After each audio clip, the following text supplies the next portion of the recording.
पुनर्जन्म होने के बाद सबसे पहला काम मैं यही करता हूँ कि एक बदबूदार नाले में जाकर एक मोटी और क्रिस्पी सी एफेड्रा की स्ट्रिप ढूंढता हूँ और फिर बिना किसी हिचकिचाहट के उसे निगल जाता हूँ, जिस पर वह मेरे गले के अंदर बुरी तरह तड़पने लगती है। लेकिन फिर भी मैं अपनी उल्टी जैसा फील होने वाला दर्द सहता हूँ और उसे पूरी तरह निगल जाता हूँ, क्योंकि कामारे का एंड अब आने वाला है, जिस पर हर कोई उस आखिरी चीज से अवेकन होने वाला है जो उसने खाई थी। किसी ने क्रोकोडाइल प्रिजर्व्ड एग खाया था, जिस पर वह 100 मीटर का जायंट मॉस्किटो बन जाता है और सब कुछ डवोर करने लगता है। वहीं किसी ने फ्राइड चिकन विंग्स खाए थे, जिस पर उसके अंदर फीनिक्स ब्लड लाइन अवेकन हो जाती है। जबकि अपनी पिछली जिंदगी में मैंने फास्ट राइड्स खाए थे, जिस पर मैं एक ऐसे माउस में बदल गया था जिसे देखकर हर कोई चिल्लाता था और मारने दौड़ पड़ता था। और फिर आखिर में मुझे एक अननोन बीस्ट ने हवा में उछाल दिया था। लेकिन अब जब मेरा रिबर्थ हो चुका है तो मुझे इनफाइनाइट डवोर मिल जाता है, जिस पर जितना ज्यादा और जितना पावरफुल डवोर करूंगा उतनी ज्यादा एनर्जी मुझे वापस मिलेगी। और मुझे याद आता है कि मेरी पिछली जिंदगी में यह एपेड्रा का पीस बहुत जल्दी एक ऐसे पोट्री बॉडी में बदल जाता है जो हर चीज को डवोर करता रहता है, जिस पर इस समय मैं अपने सामने रखे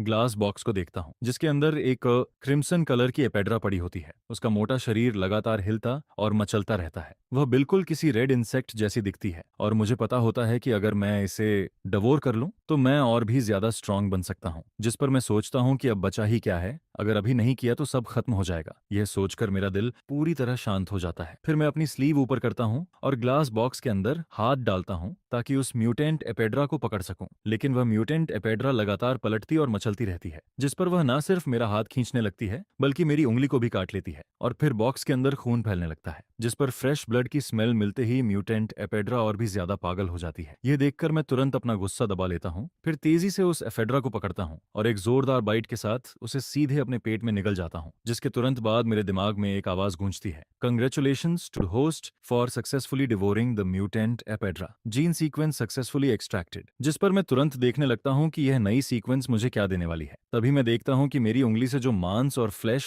पहले कटकर अलग हो गया था, वहां से अचानक काउंटलेस ब्लड रेड थ्रेड्स निकलने लगते हैं। फिर वह थ्रेड सिर्फ 2 सेकंड के अंदर मेरी चोट को पूरी तरह लपेट लेते हैं और फिर उसी जगह पर नया फ्लैश और नई स्किन उगने लगती है, जिसे देखकर मैं समझ जाता हूँ कि यह एबिलिटी सेवर्ड लिम्ब रिजेनरेशन की है। इसके बाद मैं अपने शरीर के अंदर एक बेहद खतरनाक और भारी पावर को उठता हुआ फील करता हूँ। मेरा पूरा शरीर जैसे एंडलेस एनर्जी से भर जाता है, जिस पर मैं तुरंत मिरर के सामने जाता हूँ और खुद को देखने लगता हूँ। लेकिन मिरर में खुद को देखकर मैं एक बार फिर से शॉक्ड रह जाता हूँ, क्योंकि मेरी हाइट जो पहले लगभग 1.7 मीटर थी अब सीधे 1.9 मीटर हो चुकी होती है और मेरे ब्लैक हेयर अब लंबे रेड हेयर में बदल चुके होते हैं। वहीं मेरी ग्रे ब्राउन आईज भी अब पूरी तरह लाल हो चुकी होती हैं। फिर मैं अपने शरीर को ध्यान से चेक करता हूँ, जिस पर मुझे पता चलता है कि मेरे राइट हैंड की हथेली में एक माउथ उगाया है। वह बिल्कुल किसी एबीज जैसा दिखता है, जिसके अंदर दर्जनों छोटे और बेहद शार्प टीथ होते हैं और उसकी फीलिंग बिल्कुल उसी म्यूटेंट एपेड्रा जैसी होती है जो दुश्मनों का ब्लड एब्जॉर्ब कर सकती है। लेकिन यह देखकर मैं थोड़ा परेशान हो जाता हूँ, क्योंकि अभी डार्क टर्नाइल शुरू भी नहीं हुआ है और मैं पहले ही ऐसा बन चुका हूँ। जिस पर मैं सोचता हूँ कि अगर मैं इस हालत में बाहर गया तो शायद मैं बाहर निकल भी नहीं पाऊंगा। लेकिन जैसे ही यह ख्याल मेरे दिमाग में आता है, मेरे लंबे रेड हेयर वापस नॉर्मल हो जाते हैं और मेरी हथेली का वह माउथ भी गायब हो जाता है। यह देखकर मैं अंदर ही अंदर हैरान रह जाता हूँ, क्योंकि यह पावर जरूरत पड़ने पर खुद को छुपा भी सकती है। जिस पर मैं तुरंत अगला टारगेट याद करता हूँ। मुझे याद आता है कि बिग शिली के एक इनविजिबल रिच मैन के पास एक रेयर इलेक्ट्रिक बारबेरियन रखा हुआ है और मुझे अच्छी तरह याद होता है कि डार्क टर्मोइल शुरू होने के बाद वही इलेक्ट्रिक बारबेरियन अपने आप में एक बेहद खतरनाक एग्जिस्टेंस बन जाता है जो टेरिफाइंग स्पिरिचुअल पावर रिलीज कर सकता है। जिस पर मैं सोचता हूँ कि अगर मैं उसे डवोर कर लूं और उसकी जेनेटिक सीक्वेंस को अपने अंदर मर्ज कर दूं तो शायद मैं और भी ज्यादा पावरफुल एबिलिटी अनलॉक कर सकता हूँ। लेकिन अपनी अभी की आइडेंटिटी के साथ उस रिच मैन तक पहुंचना नामुमकिन है। लेकिन फिर मुझे याद आता है कि उसकी एक डॉटर भी है जो त्सिंगबे यूनिवर्सिटी में पढ़ती है, जिस पर मैं तुरंत अपना सामान उठाता हूँ और सीधा स्कूल की तरफ निकल जाता हूँ। इसके बाद जब मैं स्कूल पहुंचता हूँ तो मैं अपना समय वेस्ट नहीं करता, क्योंकि यान शाओतियान वहां पढ़ती है। उसका फैमिली बहुत लो प्रोफाइल रहता है ताकि किसी को यह पता ना चल सके कि वह एक रिच सेकंड जनरेशन है। जिस पर वह हर दिन स्कूल से निकलने के बाद कभी भी ओपनली कार में नहीं बैठती। फिर जब मैं पार्क में पहुंचता हूँ तो मुझे थोड़ी दूर पर एक बेहद खूबसूरत लड़की दिखाई देती है। उसका टेम्परामेंट बाकी लोगों से बिल्कुल अलग होता है। वह ऐसी लगती है जैसे उसके अंदर एक अलग ही चार्म हो। जिस पर तभी दूर से एक लग्जरी कार आती दिखाई देती है और फिर उसके अंदर से 3 बॉडीगार्ड्स उतरते हैं। इसके बाद एक ओल्ड बटलर चुपचाप जाकर कार का डोर खोलता है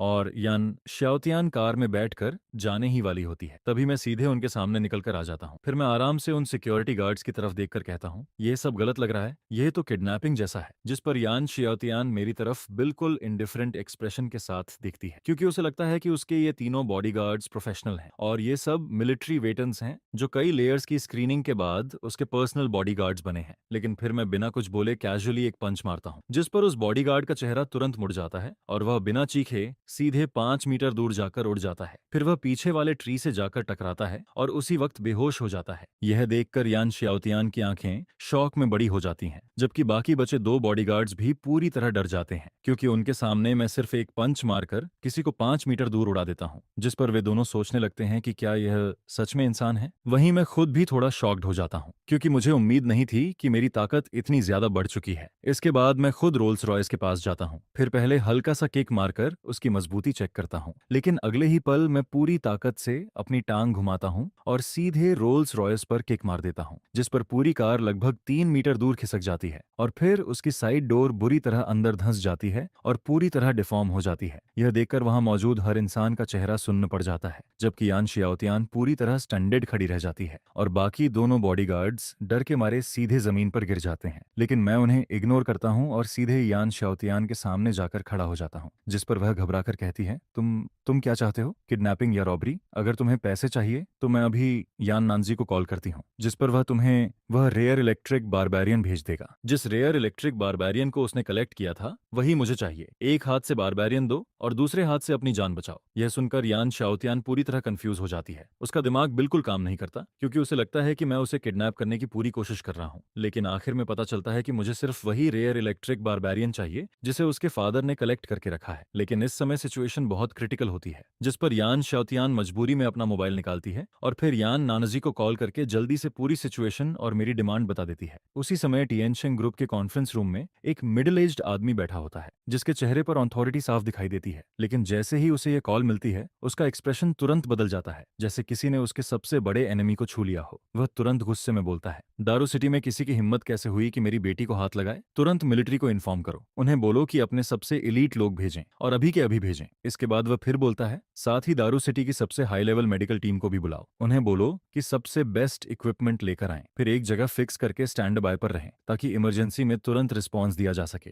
मैं खुद अभी आता हूँ। यह सब अरेंज करने के बाद यान नानजी ड्राइवर से कहता है कि पहले घर चलो और वहां से वह छोटा कंप्यूटर लेकर निकलो। इधर यान शाओतियान मेरी तरफ देखकर कहती है, मैंने तुम्हारी डिमांड पूरी कर दी है, मेरे फादर आधे घंटे में यहाँ पहुंच जाएंगे। जिस पर मैं हल्का सा सिर हिलाता हूँ। फिर कुछ देर बाद मैं बोलता हूँ, 2 दिन बाद लैंशिंग के ऊपर एक ऑरोरा गुजरेगी, जिस पर ऑर्किड स्टार के सारे क्रिएचर्स म्यूटेट होकर म्यूटेंट बीस्ट्स बन जाएंगे और फिर दुनिया का पूरा ऑर्डर टूट जाएगा। सोसाइटी ऐसी केओस में चली जाएगी जैसी पहले कभी नहीं हुई। फिर मैं आगे कहता हूँ, वही इलेक्ट्रिक पल्स भी एक टेरिफाइंग म्यूटेंट बीस्ट बन जाएगा। अगर तुमने उसे नहीं संभाला तो तुम्हारी पूरी फैमिली बहुत बुरी तरह मर जाएगी। मानो या मत मानो, मुझे वह पल्स मुफ्त में नहीं चाहिए। इसके बदले मैं तुम्हें पहले से यह लाइफ सेविंग खबर दे रहा हूँ और यह एक फेयर डील है। यह सब सुनकर यान शाओतियान कुछ नहीं बोलती। वह बस मुझे ऐसे देखती रहती है जैसे मैं कोई पागल हूँ। फिर वह धीरे से सिर हिलाती है, जिस पर मैं बिना कुछ और बोले अपने राइट हैंड से अपने लेफ्ट हैंड पर एक कट लगा देता हूँ। अगले ही पल मेरी उंगली से खून निकलता है, लेकिन फिर उसी वक्त मेरी उंगली पहले जैसी ठीक होने लगती है। यह देखकर दूर खड़े दोनों बॉडीगार्ड्स की हालत खराब हो जाती है। उनके पूरे शरीर में सिहरन दौड़ जाती है और यान शाओतियान भी शौक में वहीं खड़ी रह जाती है। फिर मैं उसकी तरफ देखकर कहता हूँ, तुम्हारी फैमिली की इंडस्ट्री चाहे कितनी भी बड़ी हो, लेकिन जब डार्क टर्मोइल आएगा तब हर तरह का सामान बहुत कम हो जाएगा। अगर तुम मुझ पर भरोसा कर सकती हो तो तुम मेरे साथ आ सकती हो, मैं तुम्हें जिंदा रख सकता हूँ। फिर मैं आगे बोलता हूँ, यहाँ तक कि सबसे स्ट्रॉन्ग वॉरियर्स को भी खाना पीना और सरवाइव करना पड़ता है और मैं भी इसका एक्सेप्शन नहीं हूँ। इस तरह की दुनिया में अकेले चलना कभी बेस्ट ऑप्शन नहीं होता। जिस पर मैं उसकी आंखों में देखते हुए कहता हूँ, इस ट्रबल्ड वर्ल्ड में मुझे यान फैमिली की जरूरत है और मेरे लिए यान फैमिली एक बहुत अच्छा चॉइस है। अगर हम साथ काम करें तो दोनों का फायदा होगा। यह सुनकर यान शाओतियान धीरे से कहती है, मैं समझ गई, मैं ये सब अपने फादर को बता दूंगी, फिर उनके साथ डिस्कस करूंगी और जितना जल्दी हो सके तुम्हें जवाब दूंगी। उसी समय दूर से इमरजेंसी व्हीकल्स की आवाज आने लगती है। फिर कई आर्मर्ड व्हीकल्स वहां आकर रुक जाते हैं, जिस पर एक मिडिल एज्ड आदमी कार से उतरता है और तेजी से आगे आता है। वह यान नानजी होता है, लेकिन जैसे ही उसकी नजर बुरी तरह डैमेज्ड रोल्स रॉयस पर पड़ती है उसका दिल एकदम बैठ जाता है। लेकिन अगले ही पल जब वह यान शाओतियान को सही सलामत देखता है तो वह राहत की सांस लेता है। मैं एक नजर उन हेविली आर्मर्ड मिलिट्री लोगों की तरफ देखता हूँ और फिर बिना किसी डर के यान नानजी की तरफ देखकर मुस्कुराता हूँ। फिर मैं कहता हूँ, बॉस यान, जो चीज मुझे चाहिए थी क्या वह लाए हो? यह सुनकर यान नानजी थोड़ी देर के लिए रुक जाता है, क्योंकि उसने नहीं सोचा था कि उसकी बेटी को किडनैप करने वाला इंसान इतना यंग होगा। फिर वह धीरे से कहता है, ये वही है जो तुम चाहते थे। इतना कहकर वह एक सूटकेस मेरी तरफ फेंक देता है, जिस पर मैं उसे पकड़ता हूँ और खोल देता हूँ। उसके अंदर एक ब्लू इलेक्ट्रिक बारबारियन रखा होता है। उसके शरीर से एक अजीब सी स्मेल आ रही होती है। मैं बिना कुछ बोले उसे हाथ में उठाता हूँ और फिर सीधे उसे खाना शुरू कर देता हूँ। यह देखकर यान नानजी और यान श्याओतियान दोनों पूरी तरह स्टंड रह जाते हैं। उन्हें समझ ही नहीं आता कि आखिर मेरे साथ चल क्या रहा है। वहीं पास खड़े मिलिट्री वाले भी हैरान रह जाते हैं, क्योंकि उन्हें लगने लगता है कि शायद उन्हें कोई मेंटली अनस्टेबल आदमी मिल गया है। लेकिन इलेक्ट्रिक बारबेन को खाने के बाद मेरे शरीर से अचानक बिजली जैसी एनर्जी निकलने लगती है। यह देखकर यान नानजी गहरी सांस खींचता है, क्योंकि वह जानता है कि इस इलेक्ट्रिक बारबेरियन की पावर इतनी डेंजरस है कि वह एक मीडियम साइज्ड म्यूटेंट बीस्ट को भी खत्म कर सकता है। उसी समय मेरे दिमाग में फिर वही आवाज गूंजती है, congratulations to the host, successfully devoured electric barbian, gene sequence successfully extracted. जिस पर अगले ही पल मेरे दिल की धड़कन तेज हो जाती है। मेरे छोटे ब्लैक हेयर अचानक लंबे रेड हेयर में बदल जाते हैं और मेरी आंखें फिर से लाल हो जाती हैं। फिर मैं अपने दोनों हाथ आगे करता हूँ और अपनी 10 उंगलियों के बीच एक ब्लड बॉल बनाना शुरू करता हूँ। अगले ही पल वह ब्लड बॉल हवा में एक्सप्लोड कर जाता है, जिस पर वहां मौजूद सभी मिलिट्री लोगों के शरीर में एक बहुत तेज इलेक्ट्रिक करंट दौड़ जाता है और फिर वे सब जमीन पर गिरकर बेहोश हो जाते हैं। लेकिन यान शाओतियान और यान नानाजी को कुछ नहीं होता। फिर मैं आखिरी बार उन फादर और डॉटर की तरफ देखता हूँ और फिर अगले ही पल मैं अंधेरे में गायब हो जाता हूँ, क्योंकि डार्क टर्नाइल शुरू होने में अब एक दिन से भी कम टाइम बचा होता है और मेरे पास डवोर करने का सिर्फ एक आखिरी मौका बचा होता है। मुझे टर्मोइल शुरू होने से पहले उसे डवोर करना ही होगा। जिस पर मुझे अचानक याद आता है कि ग्रेट रू क्लैन के जू में एक स्पेशल ईगल रखा गया है। उसके शरीर पर अजीब टैटूज हैं और उसके फेदर्स लोहे जितने हार्ड हैं। अगर मैं उसे डवोर कर लूं तो मैं और भी ज्यादा स्ट्रांग बन सकता हूं, क्योंकि अभी मेरे पास ब्लड कंट्रोल है और थंडर की पावर भी है। मुझे बस एक फ्लाइंग एबिलिटी की कमी है, जिस पर अगले दिन मैं सीधे ग्रेट रू जू पहुंच जाता हूं। फिर मैं उस केज के सामने पहुंचता हूं जहां उस स्पेशल फियरस ईगल को रखा गया था। लेकिन वहां पहुंचते ही मैं शॉक में रह जाता हूं, क्योंकि वह फियरस ईगल पहले ही म्यूटेट हो चुका होता है। उसके काले फेदर्स अब स्टील जैसे लग रहे होते हैं और उनमें से एक डरावनी ठंडी चमक निकल रही होती है। हल्की रोशनी में माओजी अचानक ऐसे काउंट डाउन करने लगता है जैसे कोई जहरीली जीभ फुसफुसा रही हो, और उसी समय वह फियर ईगल अपनी तेज चोंच से पागलों की तरह आयरन केज पर वार करने लगता है, जिस पर कुछ ही सेकंड में वह केज को तोड़ देता है और फिर सीधे मेरी तरफ अटैक कर देता है। यह देखकर मैं हल्का सा गाली देता हूँ। फिर मेरी आंखों में उस ईगल की मूवमेंट अचानक बहुत स्लो और क्लियर दिखने लगती है। उसकी हर मूवमेंट मुझे साफ दिखाई देने लगती है, जिस पर मैं एक हाथ से उसकी चोंच पकड़ लेता हूँ और फिर उसे सीधे जमीन पर पटक देता हूँ। जिसके तुरंत बाद मेरे दिमाग में आवाज आती है, कंग्रेचुलेशंस, सीक्वेंस एक्सट्रैक्शन सक्सेसफुल। फिर अगले ही पल मुझे फील होता है कि मेरे पीछे कुछ निकल रहा है और फिर मेरी पीठ के पीछे अचानक एक बहुत बड़ी ब्लैक विंग्स की पेयर निकल आती है। वह लगभग 6 मीटर लंबी होती है। फिर मैं सीधे आसमान में उड़ जाता हूँ और हवा में तेजी से ऊपर जाने लगता हूँ। तभी अचानक मेरा मोबाइल बजने लगता है, जिस पर मैं कॉल उठाता हूँ और दूसरी तरफ से यान श्याओतियान की कांपती हुई आवाज आती है। वह कहती है, मोबेई, यहाँ कुछ हो गया है। कुछ ह्यूमन हार्ट मॉन्स्टर्स हमारे पास घुस आए हैं। क्या तुम यहाँ आ सकते हो? उसकी आवाज हल्की कांप रही होती है, जिससे साफ पता चलता है कि वह बहुत घबरा चुकी है। जिस पर मैं बिना कुछ सोचे सीधे हाँ बोल देता हूँ। यान शाओतियान के दिए हुए एड्रेस के हिसाब से मैं बहुत जल्दी एक वेयरहाउस के पास पहुंच जाता हूँ। उसी वेयरहाउस में बहुत सारा सामान रखा होता है। ज्यादातर वह ऐसे प्रोसेस्ड फूड होते हैं जिन्हें बहुत समय तक स्टोर किया जा सकता है। और उसी वेयरहाउस के अंदर 2 मॉन्स्टर बड़ी खुशी से इधर उधर देख रहे होते हैं। उनमें से एक पिग नोज वाला आदमी होता है, जिसका शरीर पूरा मोटा और भद्दा होता है। वह जोर जोर से हंसते हुए कहता है, अब जबकि बॉस ने यह वेयरहाउस अपने कब्जे में ले लिया है तो अब हमें फ्यूचर में खाने की कोई टेंशन नहीं रहेगी। जिस पर उसके पास खड़ा दूसरा आदमी, जो करीब 3 मीटर लंबा होता है और जिसके सिर पर सींग निकले होते हैं, हंसते हुए कहता है, डार्क टर्मल आने के बाद मुझे पेंटिंग कंट्रोल करने की पावर मिल गई है। सच में भगवान ने हम पर बहुत मेहरबानी की है। अब हम जो चाहें वह कर सकते हैं। इतना कहकर वह हॉर्नडियन मैन चमकती आंखों के साथ यान श्याओतियान की तरफ बढ़ता है। फिर उसकी तरफ देखकर गंदी हंसी हंसता है। वह कहता है, बॉस, यह लड़की तो काफी अच्छी है। जिस पर पिगनोज वाला आदमी भी उसके साथ गंदी बातें करने लगता है। उन दोनों की बातें सुनकर यान श्याओतियान का चेहरा धीरे धीरे सफेद पड़ने लगता है, जबकि यान नानजी तुरंत उसके सामने आकर उसे अपने पीछे छुपा लेता है। वह उन दोनों को घूरते हुए कुछ बोलने ही वाला होता है। तभी अचानक वेयरहाउस की छत में एक बहुत बड़ा छेद हो जाता है और फिर मैं एक गिरते हुए मीटर की तरह सीधे ऊपर से वेयरहाउस के अंदर आ गिरता हूँ। यह देखकर यान श्याओतियान अचानक राहत की सांस लेती है। वहीं हॉर्न्ड मैन और पिग नोज मैन मुझे देखकर हैरान रह जाते हैं। फिर हॉर्न्ड मैन हंसते हुए कहता है, अरे,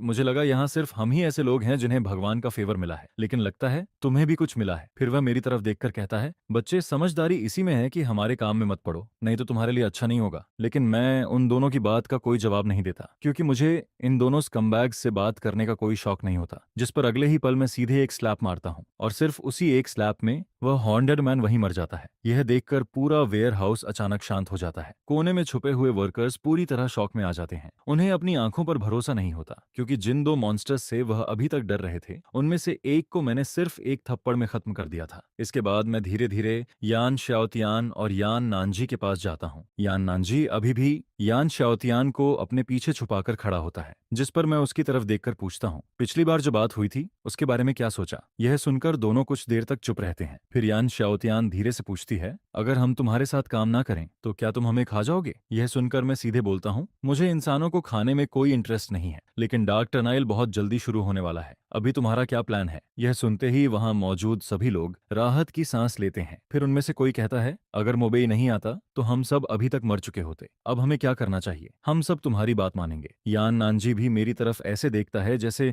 मैं उसकी आखिरी उम्मीद हूँ। उसके दिमाग में बस यही चलता है कि अगर वह मेरे साथ रहेगा तो शायद वह जिंदा बच सकता है। जिस पर मैं धीरे से कहता हूँ, डार्क टर्मल बहुत जल्दी आने वाला है और जब वह आएगा तब दुनिया का पूरा ऑर्डर खत्म हो जाएगा। इसलिए अभी सबसे जरूरी चीज एक सेफ जगह ढूंढना है जहां हम बेस बना सकें। यह सुनकर यान नानजी तुरंत बोलता है, मेरे पास माउंटेन के बीच में एक विला है। उसकी सिक्योरिटी बहुत स्ट्रांग है और उसका मटेरियल भी बहुत हाई क्वालिटी का है। अगर तुम्हें कोई प्रॉब्लम नहीं है तो हम वहां जा सकते हैं। मैं कुछ सेकंड सोचता हूं और फिर हाँ में सिर हिला देता हूं, क्योंकि सिर्फ स्ट्रांग होना काफी नहीं है। डार्क टर्मोइल आने के बाद हर तरह का सामान कम हो जाएगा और बाद में एनवायरनमेंट भी बदल जाएगा। ऐसे में एक सेफ शेल्टर होना बहुत जरूरी है। फिर मैं कॉर्नर में खड़े उन वर्कर्स की तरफ देखकर कहता हूँ, अगर तुम लोग जाना चाहते हो तो मैं तुम्हें नहीं रोकूंगा, लेकिन जो लोग मेरे साथ रहना चाहते हैं वह मेरे साथ आ सकते हैं। फिर मैं आगे कहता हूँ, लेकिन याद रखना, डार्क टर्नाइल तुम्हारी सोच से कहीं ज्यादा डेंजरस और क्रूअल है। अगर तुम मेरे साथ रहना चाहते हो तो तुम्हें बिना किसी सवाल के मेरी हर बात माननी होगी। यह सुनकर सभी लोग एक साथ सिर हिलाते हैं और कहते हैं, समझ गए। जिस पर मैं संतुष्ट होकर सिर हिलाता हूँ। फिर सबको लेकर उस विला की तरफ निकल जाता हूँ। 1 घंटे बाद माउंटेन के बीच बने उस विला में यान शाओतियान और यान नानजी मेरे सामने सोफा पर बैठे होते हैं। फिर यान नानजी पूछता है, मोबेई, क्या हमें अभी और सप्लाईज कलेक्ट करनी चाहिए? आखिर हम लोग अब काफी ज्यादा हैं। मैं उसकी तरफ देखकर कहता हूँ, बिल्कुल, हमें और सामान कलेक्ट करना होगा, लेकिन उससे भी ज्यादा जरूरी है कि हम फॉरबिडन लैंड के रिसोर्सेज हासिल करें, क्योंकि पहला फॉरबिडन लैंड बहुत जल्दी खुलने वाला है और उसके अंदर की चीजें बाहर के सामान से 100 गुना ज्यादा वैल्यूएबल होंगी। यह सुनकर यान शाओतियान और यान नानजी एक दूसरे की तरफ देखने लगते हैं। हालांकि उन्हें समझ नहीं आता कि फॉरबिडन लैंड क्या होता है, लेकिन वह मुझसे और सवाल नहीं करते। फिर यान शाओतियान धीरे से पूछती है, तुमने पहले कहा था कि अगर हमने उस इलेक्ट्रिक बारबेरियन को नहीं लिया होता तो डार्क टर्बुल आने के बाद हम सब मर जाते। क्या यह सच है? जिस पर मैं धीरे से सिर हिलाता हूँ और कहता हूँ, जब डार्क टर्नाइल शुरू होगा तब ऑरोरा पूरी ब्लू स्टार पर फैल जाएगी और कुछ लोगों को अवेकन होने का मौका मिलेगा, लेकिन वह किस में बदलेंगे यह इस बात पर डिपेंड करेगा कि ऑरोरा आने से पहले उन्होंने आखिरी बार कौन सा जानवर खाया था, और इसकी प्रोबेबिलिटी पूरी तरह रैंडम होती है। मैंने उन दोनों को यह प्रिंसिपल अच्छे से समझा दिया, लेकिन फादर और डॉटर को कुछ खास समझ नहीं आया। इसके बाद उन्होंने बहुत सारा सामान जमा किया और फिर मैंने उन दोनों को अलग अलग एक एक चीज खाने को दी। दर्जनों तरह की चीजें एक साथ रखी हुई थीं और उनका टेस्ट इतना अजीब था कि उसे वर्ड्स में बताना मुश्किल था, लेकिन स्ट्रांग बनने के लिए दोनों बिना कुछ सोचे वह सब खा लेते हैं। जिस पर यान शाओतियान बार बार मुझसे पूछती है, अब ठीक है ना, अब सब सही है ना? मैं उसकी तरफ देखकर कहता हूँ, कल जब ऑरोरा पूरी ब्लू स्टार पर फैलेगी तब तुम्हें इसका इफेक्ट दिख जाएगा और कल पहला फॉरबिडन लैंड भी खुलेगा। उस समय तुम दोनों मेरे साथ चलोगे। इसके बाद जल्दी ही अगला दिन आ जाता है। डार्क यूनिवर्स की गहराई में अचानक एक हल्की नीली ऑरोरा दिखाई देने लगती है और अगले ही पल वह ऑरोरा बहुत तेज स्पीड से पूरी ब्लू स्टार को कवर कर लेती है, जिस पर पूरी ब्लू स्टार पर डार्क टर्नाइल शुरू हो जाता है। ऑरोरा की रोशनी पड़ते ही ब्लू स्टार के बहुत से एनिमल्स और इंसानों में अजीब चेंजेस होने लगते हैं और वही चीज बाद में उनकी रियल पावर बन जाती है। उधर विला में यान शाओतियान पूरी रात डरी हुई बैठी रहती है, लेकिन फिर अचानक उसे अपने शरीर में चेंज फील होने लगता है। उसके पूरे शरीर के चारों तरफ एक गोल्डन लाइट दिखाई देने लगती है और फिर उसके पीछे सनफ्लावर जैसी एक गोल्डन पैटर्न बन जाती है, जिसके बाद उसके हाथों से गोल्डन लाइट निकलने लगती है। वहीं यान नानजी के शरीर में भी चेंज होने लगता है। उसकी हाइट सीधे 3 मीटर तक पहुंच जाती है। उसका शरीर मसल्स से भर जाता है और उसके माथे पर एक पेयर बड़े और मजबूत हॉर्न्स निकल आते हैं, जिस पर वह एक्साइटेड होकर बोलता है, ये फीलिंग, ये एंडलेस पावर, मुझे ऐसा फील हो रहा है जैसे पूरा वर्ल्ड मेरे कंट्रोल में है। मैं उसकी तरफ देखकर कहता हूँ, डार्क टर्बल शुरू हो चुका है और पहला फॉरबिडन लैंड भी अब आने वाला है। हमें जल्दी वहां जाना होगा ताकि हम रिसोर्सेज कलेक्ट करके खुद को और स्ट्रांग बना सकें। जिस पर हम सब तुरंत कार में बैठते हैं और फॉरबिडन लैंड की तरफ निकल जाते हैं। करीब 2.5 घंटे बाद हम फॉरबिडन लैंड के एंट्रेंस पर पहुंच जाते हैं। थोड़ी दूर पर यान शाओतियान का क्लासमेट ली हुआन भी कुछ लोगों को लेकर वहां खड़ा होता है। वह सामने का सीन देखकर अजीब एक्सप्रेशन बनाता है। वह मन ही मन सोचता है, यह गरीब मोबेई आखिर यान फैमिली के साथ कैसे जुड़ गया। और फिर वह भी अपनी कार उस मिस्टीरियस व्हर्लपूल के अंदर ले जाता है, जिस पर उसके साथ खड़ा एक आदमी पूछता है, अब हमें क्या करना चाहिए। ली हुआन कुछ देर सोचता है, फिर कहता है, बॉस ने हमें यहाँ की सिचुएशन पता करने के लिए भेजा है और जब मोबेई जैसे लोग अंदर जा सकते हैं तो हम क्यों नहीं। अब हमारे पास भी पावर्स हैं, डरने की क्या बात है। फॉरबिडन लैंड के अंदर पूरा अंधेरा होता है, चारों तरफ काले और घने पेड़ होते हैं और ऊपर आसमान में एक ब्लड रेड सन दिखाई देता है। उसी समय सामने के जंगल से अचानक बहुत डरावनी आवाजें आने लगती हैं,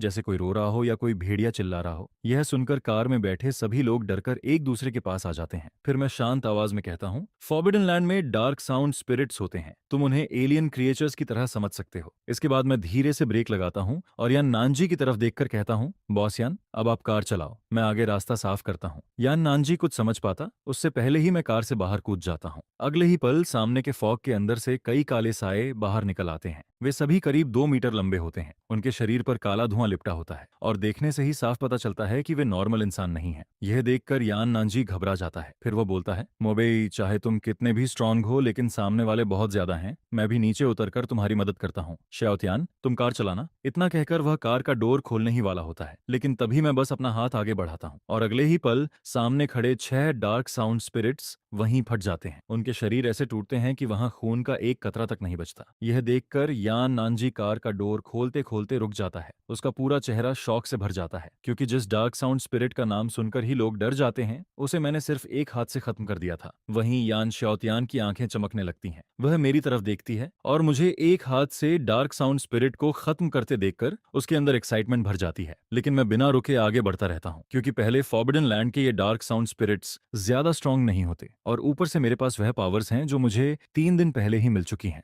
इसलिए इन डार्क साउंड स्पिरिट्स को खत्म करने के लिए मुझे बिल्कुल भी एफर्ट नहीं करना पड़ता। रास्ते में जितने भी डार्क साउंड स्पिरिट्स आते हैं, चाहे उनकी गिनती कितनी भी हो, मैं उन्हें आसानी से खत्म करता जाता हूँ। शुरुआत में कार के अंदर बैठे लोग हर बार यह देखकर शॉक हो जाते हैं, लेकिन धीरे धीरे उन्हें इसकी आदत हो जाती है। फिर कार के अंदर यान नानजी हल्की स्माइल के साथ यान शाओतियान की तरफ देखता है और फिर धीरे से कहता है, तुम्हें मोबेई कैसा लगता है। यह सुनकर यान शाओतियान तुरंत कहती है, डैड, आप कैसी बातें कर रहे हो। जिस पर यान नानजी हंसते हुए कहता है, मैं मजाक नहीं कर रहा, तुम अब उस उम्र में हो जहां तुम्हें बॉयफ्रेंड ढूंढना चाहिए। यान शाओतियान उसकी तरफ देखकर कहती है, लेकिन पहले तो आप हमेशा कहते थे कि मुझे किसी के साथ रिलेशनशिप में नहीं पड़ना चाहिए। जिस पर यान नानजी हंसते हुए बोलता है, मैं अब भी यही कहता हूँ, लेकिन मोबेई अलग है। वह सिर्फ स्ट्रांग नहीं है बल्कि बहुत काम भी है। उसमें घमंड नहीं है और वह बहुत अच्छे से बात करता है। ऐसा लड़का बहुत मुश्किल से मिलता है। फिर वह मुस्कुराकर कहता है, अगर मोबेई मेरा सन इन लॉ बन जाए तो मुझे बिल्कुल भी चिंता नहीं होगी। यह सुनकर यान शाओतियान पूरी तरह हेल्पलेस होकर उसे देखती रह जाती है। उसी समय हमारी कार के पीछे दूर फॉग के अंदर ली हुआन और उसके लोग ये सब देख रहे होते हैं और जब वे मुझे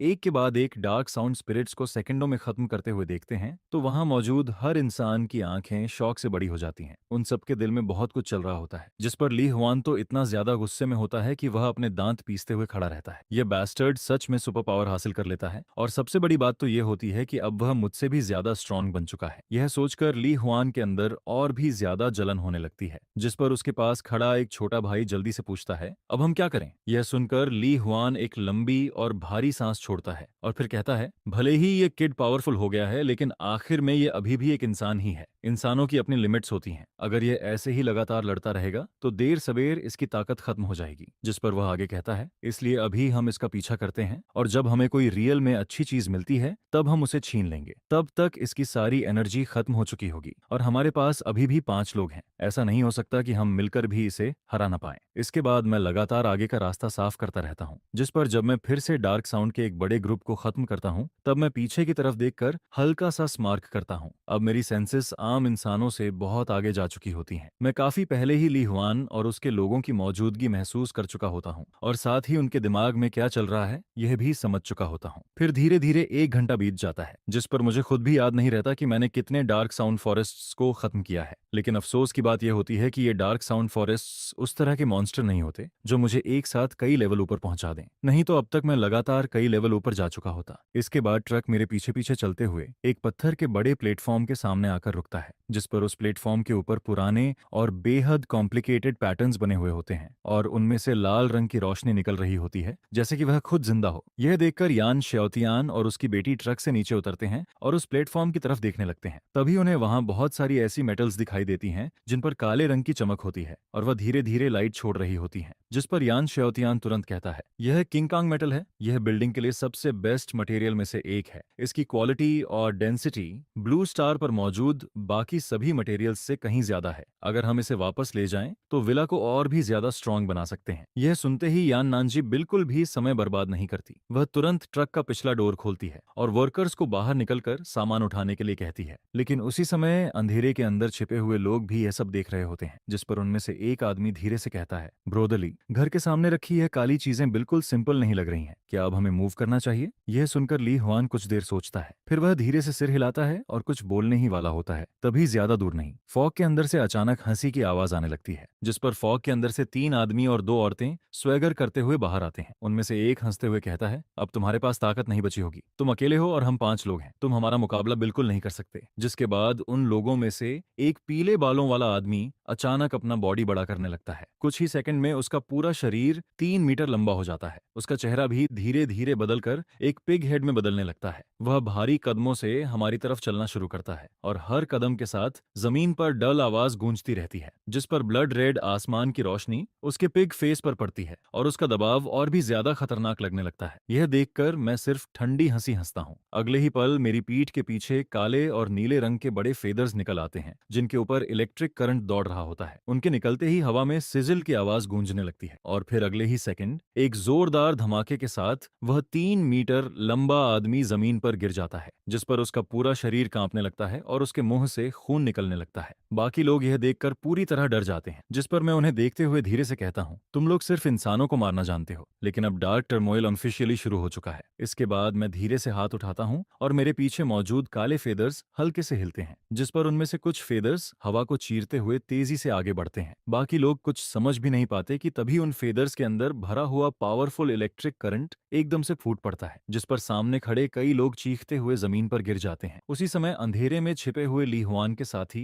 घबराकर उसकी तरफ देखते हैं, जिस पर उनमें से एक जल्दी से पूछता है, ब्रोदरली, क्या अब हमें कुछ करना चाहिए? हमारा गोल तो जल्दी पूरा होना चाहिए। यह सुनकर ली हुआन की आंखें लगभग बाहर निकलने लगती हैं। उसका पूरा शरीर सुन्न पड़ जाता है। फिर वह दबी हुई आवाज में कहता है, और क्या करेंगे? तुमने नहीं देखा उसकी ताकत कैसी है? भागो, जल्दी भागो। जिस पर ली हुआन अपनी बात खत्म करते ही पलटकर भागना शुरू कर देता है। पहले वह सोच रहा होता है कि जब मोबेई थक जाएगा तब वह मौका देखकर उसके ऊपर अटैक करेगा और उसका सामान छीन लेगा, लेकिन उसने कभी नहीं सोचा था कि इतने सारे डार्क साउंड को मारने के बाद भी मोबेई अभी तक इतना पावरफुल रहेगा। वह अब भी उन लोगों को 1 सेकंड में खत्म कर सकता है। जिस पर ली हुआन के दिमाग में सिर्फ एक ही बात चल रही होती है और वह यह कि अगर जिंदा रहना है तो अभी भागना होगा। लेकिन जैसे ही ली हुआन एक कदम आगे बढ़ाता है तभी आसमान से एक फेदर नीचे गिरता है और उनके सामने कई मीटर दूर जमीन में धंस जाता है, जिस पर एक ठंडी आवाज सुनाई देती है, क्या मैंने तुम्हें जाने दिया? यह सुनते ही ली हुआन और उसके साथ खड़े सभी लोग वहीं जम जाते हैं। उन सबको ऐसा फील होने लगता है जैसे मौत ने उन्हें सीधे टारगेट कर लिया हो। एक पल में ही ली हुआन की गर्दन पर पसीना आने लगता है। वह ऊपर देखता है और आसमान में मोबेई को देखता है, जो अपनी पीठ के पीछे फैले हुए विशाल काले विंग्स के साथ धीरे धीरे नीचे उतर रहा होता है। उसके पीछे मौजूद वे बड़े ब्लैक फेदर्स लगातार हिल रहे होते हैं, जिस पर उनके हिलने से आसपास की फॉग भी धीरे धीरे हटने लगती है। उस वक्त मोबेई किसी डीमन लॉर्ड से कम नहीं लग रहा होता, जिस पर ली हुआन की आंखें फैल जाती हैं। उसके दिल के अंदर केओस भर जाता है। उसे अब समझ आने लगता है कि शायद वे लोग शुरू से ही किसी ऐसे इंसान के पीछे पड़ गए थे जिससे उन्हें बिल्कुल भी नहीं उलझना चाहिए था। और सबसे बड़ी बात यह होती है कि मोबेई ने सिर्फ उन्हें नोटिस ही नहीं किया था, बल्कि काफी पहले से उन पर नजर रखे हुए था। जिस पर ली हुआन के दिमाग में एक सवाल बार बार आने लगता है, वे लोग भी रिटेल फाइटर्स ही हैं और मोबेई भी। फिर आखिर मोबेई इतना अलग कैसे हो सकता है? उसने कैसे पहले ही उनकी मौजूदगी महसूस कर ली? क्या रिटेल फाइटर्स के बीच भी इतना बड़ा फर्क होता है? लेकिन उन्हें यह नहीं पता होता कि फर्क सच में होता है। एंड मोबेई तो उनसे भी अलग है। उसके शरीर में बाकी लोगों से कहीं ज्यादा पावरफुल जीन्स मौजूद होते हैं, जिस पर उसकी सेंसेस, उसकी ताकत और उसका रिएक्शन बाकी लोगों से कई गुना ज्यादा स्ट्रांग होता है। फिर मोबेई उन्हें देखते हुए हल्की सी स्माइल करता है और कहता है, ली हुआन, मैंने नहीं सोचा था कि तुम्हें भी ऐसी एबिलिटी मिल जाएगी, कंग्रेचुलेशंस। जिस पर ली हुआन बस घबराकर उसकी तरफ देखता रहता है और फिर हकलाते हुए कहता है, बहुत देर हो रही है, मुझे अब वापस जाना है, अगली बार मिलकर बैठते हैं, उस वक्त मैं तुम्हें ट्रीट दूंगा। जिस पर मोबेई के चेहरे पर हल्की सी स्माइल आ जाती है और वह कहता है, क्या तुम्हें लगता है कि मैं तुम्हें जाने दूंगा? मोबेई को यह सब काफी फनी लगता है। रीबर्थ से पहले यह फॉरबिडन लैंड पहली बार सामने आया था। उस वक्त ली हुआन भी उन पहले लोगों में से था जो इस फॉरबिडन लैंड में एक्सप्लोर करने के लिए आया था, जिस पर इसी मटेरियल्स की बैच की वजह से काओ मेंगलोंग ने एक बहुत ही स्ट्रॉन्ग बेस बनाया था। उसका कंडेंसेशन बेस इतना ज्यादा स्ट्रॉन्ग था कि कई रिटेल वॉरियर्स मिलकर भी उसकी डिफेंस नहीं तोड़ पाए थे। ये चीजें अंधेरे में काफी लंबे समय तक गायब रही थीं, लेकिन मोबेई ने नहीं सोचा था कि रिबर्थ के बाद वही प्लॉट फिर से दोबारा होगा। बस इस बार यहाँ के बिल्डिंग मटेरियल्स शायद काओ मेंगलोंग के हाथ नहीं लगने वाले थे। जिस पर ली हुआन जल्दी से कहता है, मेरे पीछे कोई और है, काओ मेंगलोंग मेरा बॉस है और मैं अभी उसी के साथ रहता हूँ। यह कहते हुए ली हुआन का चेहरा बिल्कुल सफेद पड़ जाता है। फिर वह जल्दी से अपना फोन निकालता है और किसी का नंबर डायल करता है, लेकिन उसी पल जैसे ही कॉल कनेक्ट होती है, मोबेई के हाथ का फेदर सीधा उड़कर ली हुआन के माथे के बीचों बीच घुस जाता है। कोई दर्द फील नहीं होता, बस पूरा शरीर सुन्न पड़ जाता है, क्योंकि जैसे ही वह फेदर उसके माथे में घुसता है, एक बहुत स्ट्रॉन्ग इलेक्ट्रिक करंट ली हुआन के पूरे बॉडी में फैल जाता है, जिस पर ली हुआन का शरीर वहीं का वहीं रुक जाता है। उसकी आंखें पूरी तरह शॉक और डिसबिलीफ से भरी होती हैं। अगले ही सेकंड में वह वहीं मर जाता है। यह देखकर बाकी लोग पूरी तरह डर जाते हैं, जिस पर वे सब जोर से चिल्लाते हैं और मुड़कर भागने लगते हैं, लेकिन मोबेई उन्हें भागने का मौका बिल्कुल नहीं देता। लगभग उसी पल उसके पीछे मौजूद बिजली वाले फेदर्स एक साथ आगे निकलते हैं, जिस पर बाकी लोग भी ली हुआन की तरह कुछ बोलने का चांस मिलने से पहले ही खत्म हो जाते हैं। इसके बाद जमीन पर गिरे हुए फोन से एक भारी और गुस्से भरी आवाज लगातार आने लगती है। यह काओ मेंगलोंग की आवाज होती है। किसने फोर्थ ब्रदर पर अटैक किया, कौन है वो? उसे वहां की एग्जैक्ट सिचुएशन पता नहीं होती, लेकिन लोगों की चीखें सुनकर वह समझ जाता है कि उसके लोग मारे जा चुके हैं। जिस पर काओ मेंगलोंग और ज्यादा गुस्से में चिल्लाता है, मैं काओ मेंगलोंग हूँ, जिसने भी मेरे लोगों को हाथ लगाया है, चाहे वो कोई भी हो, वह गया। लेकिन मोबेई उसकी किसी बात का जवाब नहीं देता, जिस पर काओ मेंगलोंग को और ज्यादा गुस्सा आने लगता है। उसे ऐसा फील होता है जैसे वह हवा में पंच मार रहा हो। फिर वह कहता है, तेरा घर कहाँ है, एड्रेस बता। कुछ देर की चुप्पी के बाद मोबेई आखिर बोलता है, अब जब उसने सामने वाले के साथ दुश्मनी कर ही ली है तो उसे प्रॉपरली खत्म करना पड़ेगा। मैं 5 स्टार गार्डन के पास वाले अपार्टमेंट में हूँ, अगर हिम्मत है तो यहाँ आ जाना, मैं यहीं वेट करूंगा। जिस पर काओ मेंगलोंग ठंडी आवाज में कहता है, मुझे जानबूझकर प्रोवोक मत कर, तुम्हारा पॉइंट मुझे मिल गया है, जब टाइम मिलेगा मैं खुद तुम्हें ढूंढने आऊंगा। इसके बाद मोबेई फोन को हाथ में दबाकर तोड़ देता है और फिर यान शाओतियान और बाकी लोगों के पास वापस आ जाता है। वह सबको रिसोर्सेज उठाकर वापस चलने के लिए कहता है। इतिहास की ओरिजिनल लाइन में मोबेई को लगा था कि उसने उन्हें फॉरबिडन लैंड में लड़ाई के लिए बुलाया है, लेकिन असल में मोबेई को उनकी जरूरत ही नहीं थी। उसने उन्हें यहाँ सिर्फ इसलिए बुलाया था ताकि वे पहले से इस दुनिया को समझ सकें। जिस पर वह उनकी तरफ देखकर कहता है, मैं तुम्हें यहाँ सिर्फ इसलिए लाया हूँ ताकि तुम पहले से इस ट्रबल्ड वर्ल्ड को देख सको। इस दुनिया में अगर तुम अपने दुश्मन पर दया दिखाते हो तो वह क्रुएल्टी तुम्हारे खुद के लिए और तुम्हारे आसपास के लोगों के लिए बन जाती है। यह सुनकर दोनों औरतें शॉक में उसकी तरफ देखने लगती हैं। फिर अचानक मोबेई पूछता है, मैंने उन सबको मार दिया, एक भी नहीं छोड़ा, क्या तुम्हें लगता है कि मैं थोड़ा क्रूअल हूँ? जिस पर यान शाओतियान सिर हिलाता है और सीरियस होकर कहता है, नहीं, उन्होंने पहले हम पर अटैक किया था, अगर हम उनसे कमजोर होते तो शायद हमारा एंड भी अच्छा नहीं होता। यान नानजी भी उसकी बात सुनकर धीरे से सिर हिलाता है। इसके बाद ज्यादा देर नहीं लगती और सारे किंग कांग मटेरियल्स टैंकर पर चढ़ा दिए जाते हैं। फिर सब लोग वापस गाड़ी में बैठ जाते हैं और फॉरबिडन लैंड से बाहर निकलने लगते हैं। वापसी के रास्ते में उन्हें कोई और इंसान नहीं मिलता, लेकिन फॉग के अंदर से बार बार डार्क क्रिएचर्स बाहर आते रहते हैं। वे बिल्कुल गेम डंजन के मॉन्स्टर्स की तरह बार बार सामने आ रहे होते हैं। जिस पर यान नानजी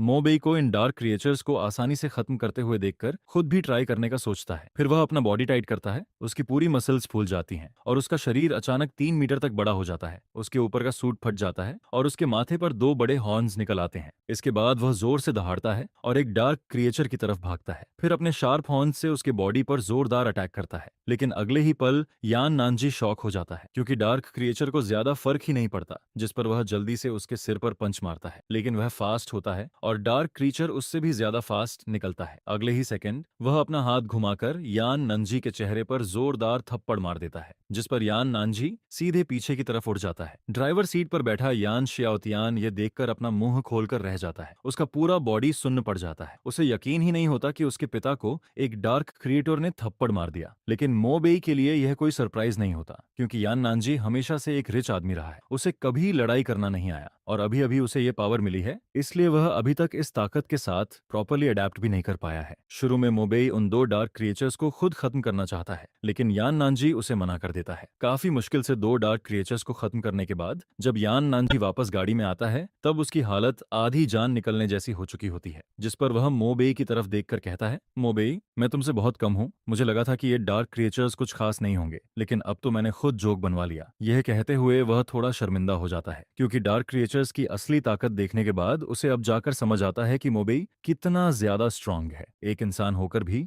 वह 6 डार्क क्रिएचर्स को एक सेकंड में खत्म कर देता है, लेकिन मोबेई बस उसकी बात सुनकर चुप रहता है। इसके बाद ज्यादा देर नहीं लगती और उनकी गाड़ी आराम से फॉरबिडन एरिया से बाहर निकल जाती है। फिर वे लोग वापस विला पहुंच जाते हैं, जिस पर यान नानजी वर्कर्स को नीचे उतरकर सामान अनलोड करने के लिए कहता है। सामान नीचे उतारा जाता है और साथ ही लोगों को लगाकर वज्र इंस्टॉल करने की तैयारी भी शुरू कर दी जाती है। विला को एक डूम्सडे फोर्ट्रेस में बदलना था, ताकि उनके पास एक और सेफ्टी हो। फॉरबिडन लैंड से रिसोर्सेज मिल चुके थे, अब उन्हें बाकी सप्लाईज भी जमा करनी थी, जिस पर यान नानजी भी सिर हिलाकर कहता है, सिर्फ खाना ही नहीं और भी बहुत सारी चीजें जमा करनी होंगी, जैसे सिगरेट्स, टूल्स, टेंट्स और बाकी का सामान। जितनी ज्यादा चीजें होंगी उतना बेहतर रहेगा। जिस पर मोबे भी समझाता है कि एंड टाइम में सिर्फ फूड ही इंपॉर्टेंट नहीं होता, बाकी रिसोर्सेज को भी इग्नोर नहीं किया जा सकता। जैसे कुछ प्रिजन्स में सिगरेट्स बहुत काम आती हैं। अगर किसी के पास सिगरेट्स हों तो वह पूरे प्रिजन में रूल कर सकता है, और अब बाहर की दुनिया में भी वही होने वाला है। जिस पर यान नानजी कहता है, मोबेई, मैं भी तुम्हारे साथ चलना चाहता हूँ। मोबेई उसे मना नहीं करता। फिर कुछ वर्कर्स को साथ लेकर वह और यान शाओतियान वापस गाड़ी में बैठ जाते हैं और वहां से निकल जाते हैं। बड़ी ट्रक को दूर जाते हुए देखकर यान नन की आंखों में अलग ही एक्सप्रेशन होता है। उसे साफ फील होता है कि अगर मोबेई का सपोर्ट ना होता तो उनकी जिंदगी बहुत जल्दी बदल जाती। शायद वे खुद को भी प्रोटेक्ट नहीं कर पाते। विला से निकलने के बाद मोबेई गाड़ी को दारू की तरफ ले जाता है। यह सबसे बड़ा मटेरियल वेयरहाउस था और यह जगह भी तियानसेंग ग्रुप की ही प्रॉपर्टी होती है। शुरू में मोबेई यहाँ आकर कुछ रिसोर्सेज लेना चाहता था,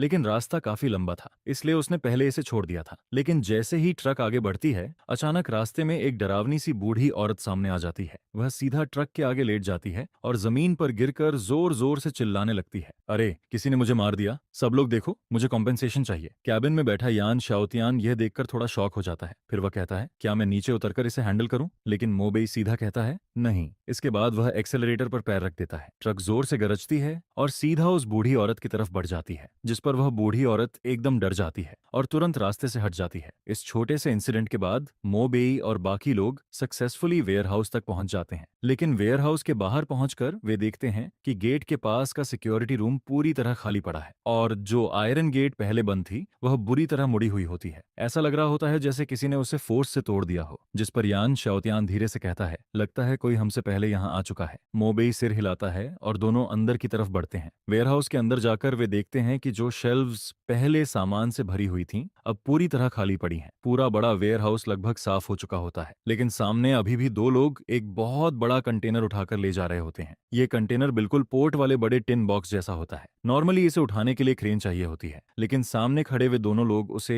एक आगे और एक पीछे से पकड़कर आसानी से उठा रहे होते हैं, जिस पर साफ पता चल रहा होता है कि वे आम इंसान नहीं हैं। अचानक मोबेई और यान शाओतियान को देखकर वे दोनों कुछ देर के लिए रुक जाते हैं। फिर उनमें से एक पूछता है, क्या तुम लोग बॉस काओ ने हेल्प के लिए भेजे हैं? जिस पर मोबेई सीधा कहता है, तुम काओ मेंगलोंग की बात कर रहे हो। यह सुनते ही मोबेई को खुद भी थोड़ा सरप्राइज होता है। उसे उम्मीद नहीं थी कि यहाँ भी काओ मेंगलोंग के लोग मिल जाएंगे। अब साफ था कि यहाँ का सारा सामान भी उसी ने पहले उठवा लिया था, जिस पर वे दोनों भी समझ जाते हैं कि मोबेई उनके लोग नहीं हैं। अगले ही पल वे कंटेनर को नीचे रख देते हैं। भारी कंटेनर जमीन पर गिरता है और एक जोर की आवाज आती है। इसके बाद दोनों सीधे बैटल मोड में आ जाते हैं। सामने खड़े एक आदमी के सिर पर बालों वाले बड़े कान निकल आते हैं और उसके मुंह के दोनों तरफ लंबे दांत बाहर आने लगते हैं, जबकि दूसरा आदमी अचानक बहुत बड़ा हो जाता है और उसका शरीर एक चलते हुए मीट माउंटेन जैसा लगने लगता है। ड्रैगन किंगडम में ज्यादातर लोग पोर्क खाते हैं, इसलिए डार्क टर्मोइल आने के बाद बहुत सारे लोग पिग टाइप रिटेल वॉरियर बन जाते हैं और सामने वाला आदमी भी उन्हीं में से एक होता है। उसकी डिफेंस बहुत ज्यादा स्ट्रांग लग रही होती है, लेकिन मोबेई को कोई फर्क नहीं पड़ता। वह सीधा कहता है, मुझे काओ मेंगलोंग का एड्रेस बता दो। हालांकि काओ मेंगलोंग पहले ही उसे बेस का एड्रेस बता चुका होता है, लेकिन कंफर्म करना जरूरी था, जिस पर सामने वाला आदमी हंसने लगता है। बॉस, काओ का एड्रेस जानना है, पहले मेरे साथ लड़ो, आज मैं तुम्हें अपना सुपर पावर दिखाऊंगा। यह कहते हुए वह भारी कदमों से मो बेई की तरफ बढ़ने लगता है। हालांकि यान शाओतियान पहले भी मो बेई की ताकत देख चुका था, लेकिन इस हालत में वह फिर भी थोड़ा नर्वस हो जाता है। लेकिन मो बेई बस सिर हिलाता है। अगले ही पल उसकी पीठ के पीछे काले फेदर्स निकल आते हैं। फिर उनमें से एक फेदर तेजी से आगे उड़ता है। सिर्फ एक श्श की आवाज आती है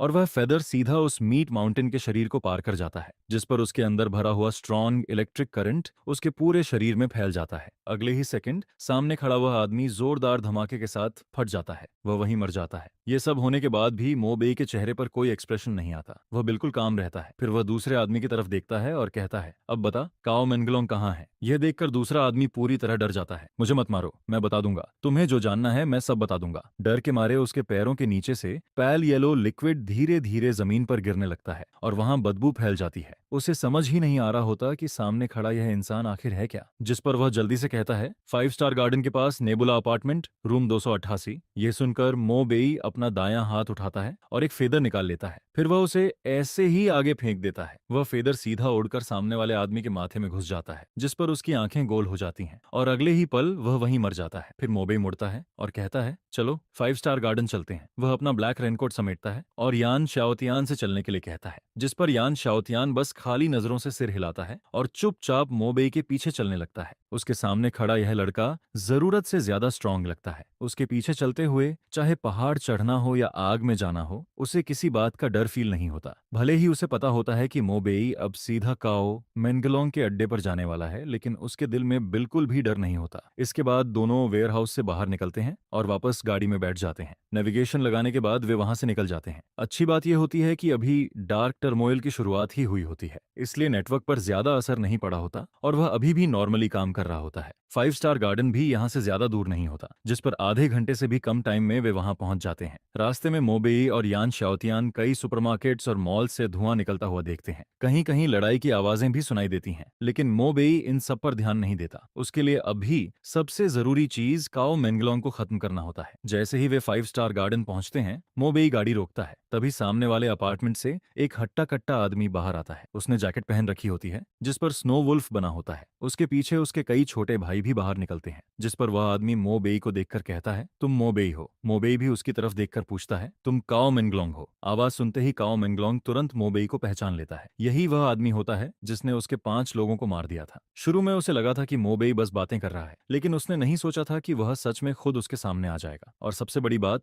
मो बेई के साथ सिर्फ 2 लोग होते हैं, जबकि काओ मेंगलोंग की तरफ 8 लोग खड़े होते हैं और सभी रिटेल वॉरियर्स होते हैं। जिस पर काओ मेंगलोंग गुस्से में चिल्लाता है, इस बैस्टर्ड को खत्म कर दो, जो इसे सबसे पहले मारेगा उसे मैं 3 कैनेट बीफ दूंगा। यह सुनते ही उसके पीछे खड़े लोग जोर जोर से चिल्लाने लगते हैं। उनकी आंखों में लालच और गुस्सा दोनों आ जाता है। अगले ही पल सभी लोग एक साथ अपनी पावर एक्टिवेट कर देते हैं, जिस पर उनके शरीर पर पिग, डॉग, काऊ, बकी और शीप जैसे फीचर्स दिखने लगते हैं। यह देखकर यान शाओतियान थोड़ा नर्वस हो जाता है। फिर वह धीरे से पूछता है, मो बेई, हम सच में ठीक रहेंगे ना? हालांकि उसने पहले भी मो बेई की ताकत देखी थी, लेकिन सामने खड़े इतने सारे रिटेल वॉरियर्स को देखकर उसका दिल फिर भी घबराने लगता है। लेकिन मो बेई उसकी बात का कोई जवाब नहीं देता। वह सिर्फ काओ मेंगलोंग को देखता रहता है। वह उसके शरीर को ध्यान से देख रहा होता है, जैसे वह सोच रहा हो कि अगर यह भागने की कोशिश करेगा तो किस तरफ जाएगा। लेकिन काओ मेंगलोंग को मो बेई की यह चुप्पी डर की निशानी लगती है, जिस पर वह जोर से हंसता है और अगले ही सेकंड मो बेई की तरफ भागता है। फिर वह अपनी पूरी ताकत से एक पंच मो बेई पर मारता है, लेकिन मो बेई पीछे नहीं हटता। वह भी उसी वक्त अपना पंच आगे करता है। दोनों के पंच आपस में टकराते हैं, जिस पर जोरदार आवाज होती है और उनके हाथों के बीच से स्पार्क्स निकलते हैं, लेकिन कोई भी पीछे नहीं हटता। इसी वक्त काओ मेंगलोंग के दोनों हाथों पर फिश स्केल्स जैसा आर्मर बन जाता है। फिर वह हंसते हुए कहता है, मेरी एबिलिटी फिश आर्मर है, मैं अपने हाथों पर यह आर्मर बना सकता हूँ। मो बेई फिर भी कुछ नहीं बोलता। यह देखकर पीछे खड़े छोटे भाई और भी ज्यादा एक्साइटेड हो जाते हैं। बॉस काओ बहुत स्ट्रांग है, ये बैस्टर्ड ज्यादा देर नहीं टिकेगा, लगता है हमें हमें लड़ने की जरूरत भी नहीं पड़ेगी। यान शाओतियान यह सब सुनकर और भी ज्यादा परेशान हो जाता है, लेकिन तभी मो बेई के कंधे पर बहता हुआ खून अचानक इकट्ठा होने लगता है, जिस पर अगले ही पल उसके कंधे पर एक अजीब इलेक्ट्रिक फिश का सिर बन जाता है। उसकी आंखों से हल्की रोशनी निकल रही होती है और उसका मुंह धीरे धीरे खुलने लगता है। फिर वह सीधा काओ मैंगलोंग के हाथ की तरफ बढ़ता है। काओ मैंगलोंग को बिल्कुल भरोसा होता है कि उसका आर्मर उसे बचा लेगा। उसे लगता है कि सामने वाला उसके डिफेंस को तोड़ ही नहीं पाएगा, लेकिन अगले ही सेकंड उस फिश हेड के तेज दांत उसके आर्मर को ऐसे चीर देते हैं जैसे वह कुछ था ही नहीं, जिस पर वह सीधा काओ मैंगलोंग के हाथ के अंदर घुस जाता है। फिर उसके बाद एक बहुत ही तेज सक्शन शुरू हो जाती है। काओ मैंगलोंग का खून तेजी से बाहर निकलने लगता है। यह फील होते ही काओ मैंगलोंग पहली बार सच में डर जाता है। उसे समझ आता है कि मो बेई बिल्कुल सिंपल इंसान नहीं है। वह पीछे हटना चाहता है, लेकिन मो बेई दोनों हाथों से उसके कंधे पकड़ लेता है, जिस पर काओ मैंगलोंग का खून लगातार बाहर निकलता रहता है। उसका चेहरा धीरे धीरे सफेद पड़ने लगता है, उसका पूरा शरीर कमजोर होने लगता है, और दूसरी तरफ मो बेई को फील होता है कि उसके शरीर की ताकत वापस आ रही है। उसके कंधे पर बना वह फिश हेड भी और ज्यादा बड़ा और लाल हो जाता है। कुछ ही देर में काओ मैंगलोंग के शरीर में एक बूंद भी खून नहीं बचता, जिस पर उसका शरीर सूखकर एकदम पतला हो जाता है और वह वहीं गिर जाता है। यह देखकर यान शाओतियान पूरी तरह शॉक में खड़ा रह जाता है। उसके सामने कुछ सेकंड्स पहले तक जिंदा खड़ा काओ मैंगलोंग अब एक सूखी हुई बॉडी बन चुका होता है, और पीछे खड़े बाकी छोटे भाई भी यह देखकर पूरी तरह डर जाते हैं। अभी कुछ देर पहले तक उनका बॉस बिल्कुल ठीक था, लेकिन अगले ही पल वह इस हालत में पहुंच गया। उन्हें समझ ही नहीं आता कि आखिर हुआ क्या, जिस पर उनमें से एक जोर से चिल्लाता है, भागो। अगले ही पल बाकी सभी लोग पीछे मुड़कर भागने लगते हैं, लेकिन मो बेई के चेहरे पर कोई एक्सप्रेशन नहीं आता। उसकी पीठ के पीछे फिर से ब्लैक फेदर्स निकल आते हैं, और काओ मैंगलोंग का खून एब्जॉर्ब करने के बाद उन फेदर्स पर कुछ लाल लाइंस भी दिखाई देने लगती हैं। फिर अगले ही पल सारे फेदर्स एक साथ हवा में उठते हैं, और उसके बाद वे सीधा भागते हुए लोगों की तरफ उड़ जाते हैं, जिस पर एक के बाद एक लोग वहीं गिरने लगते हैं। पूरी लड़ाई एक तरफा हो जाती है।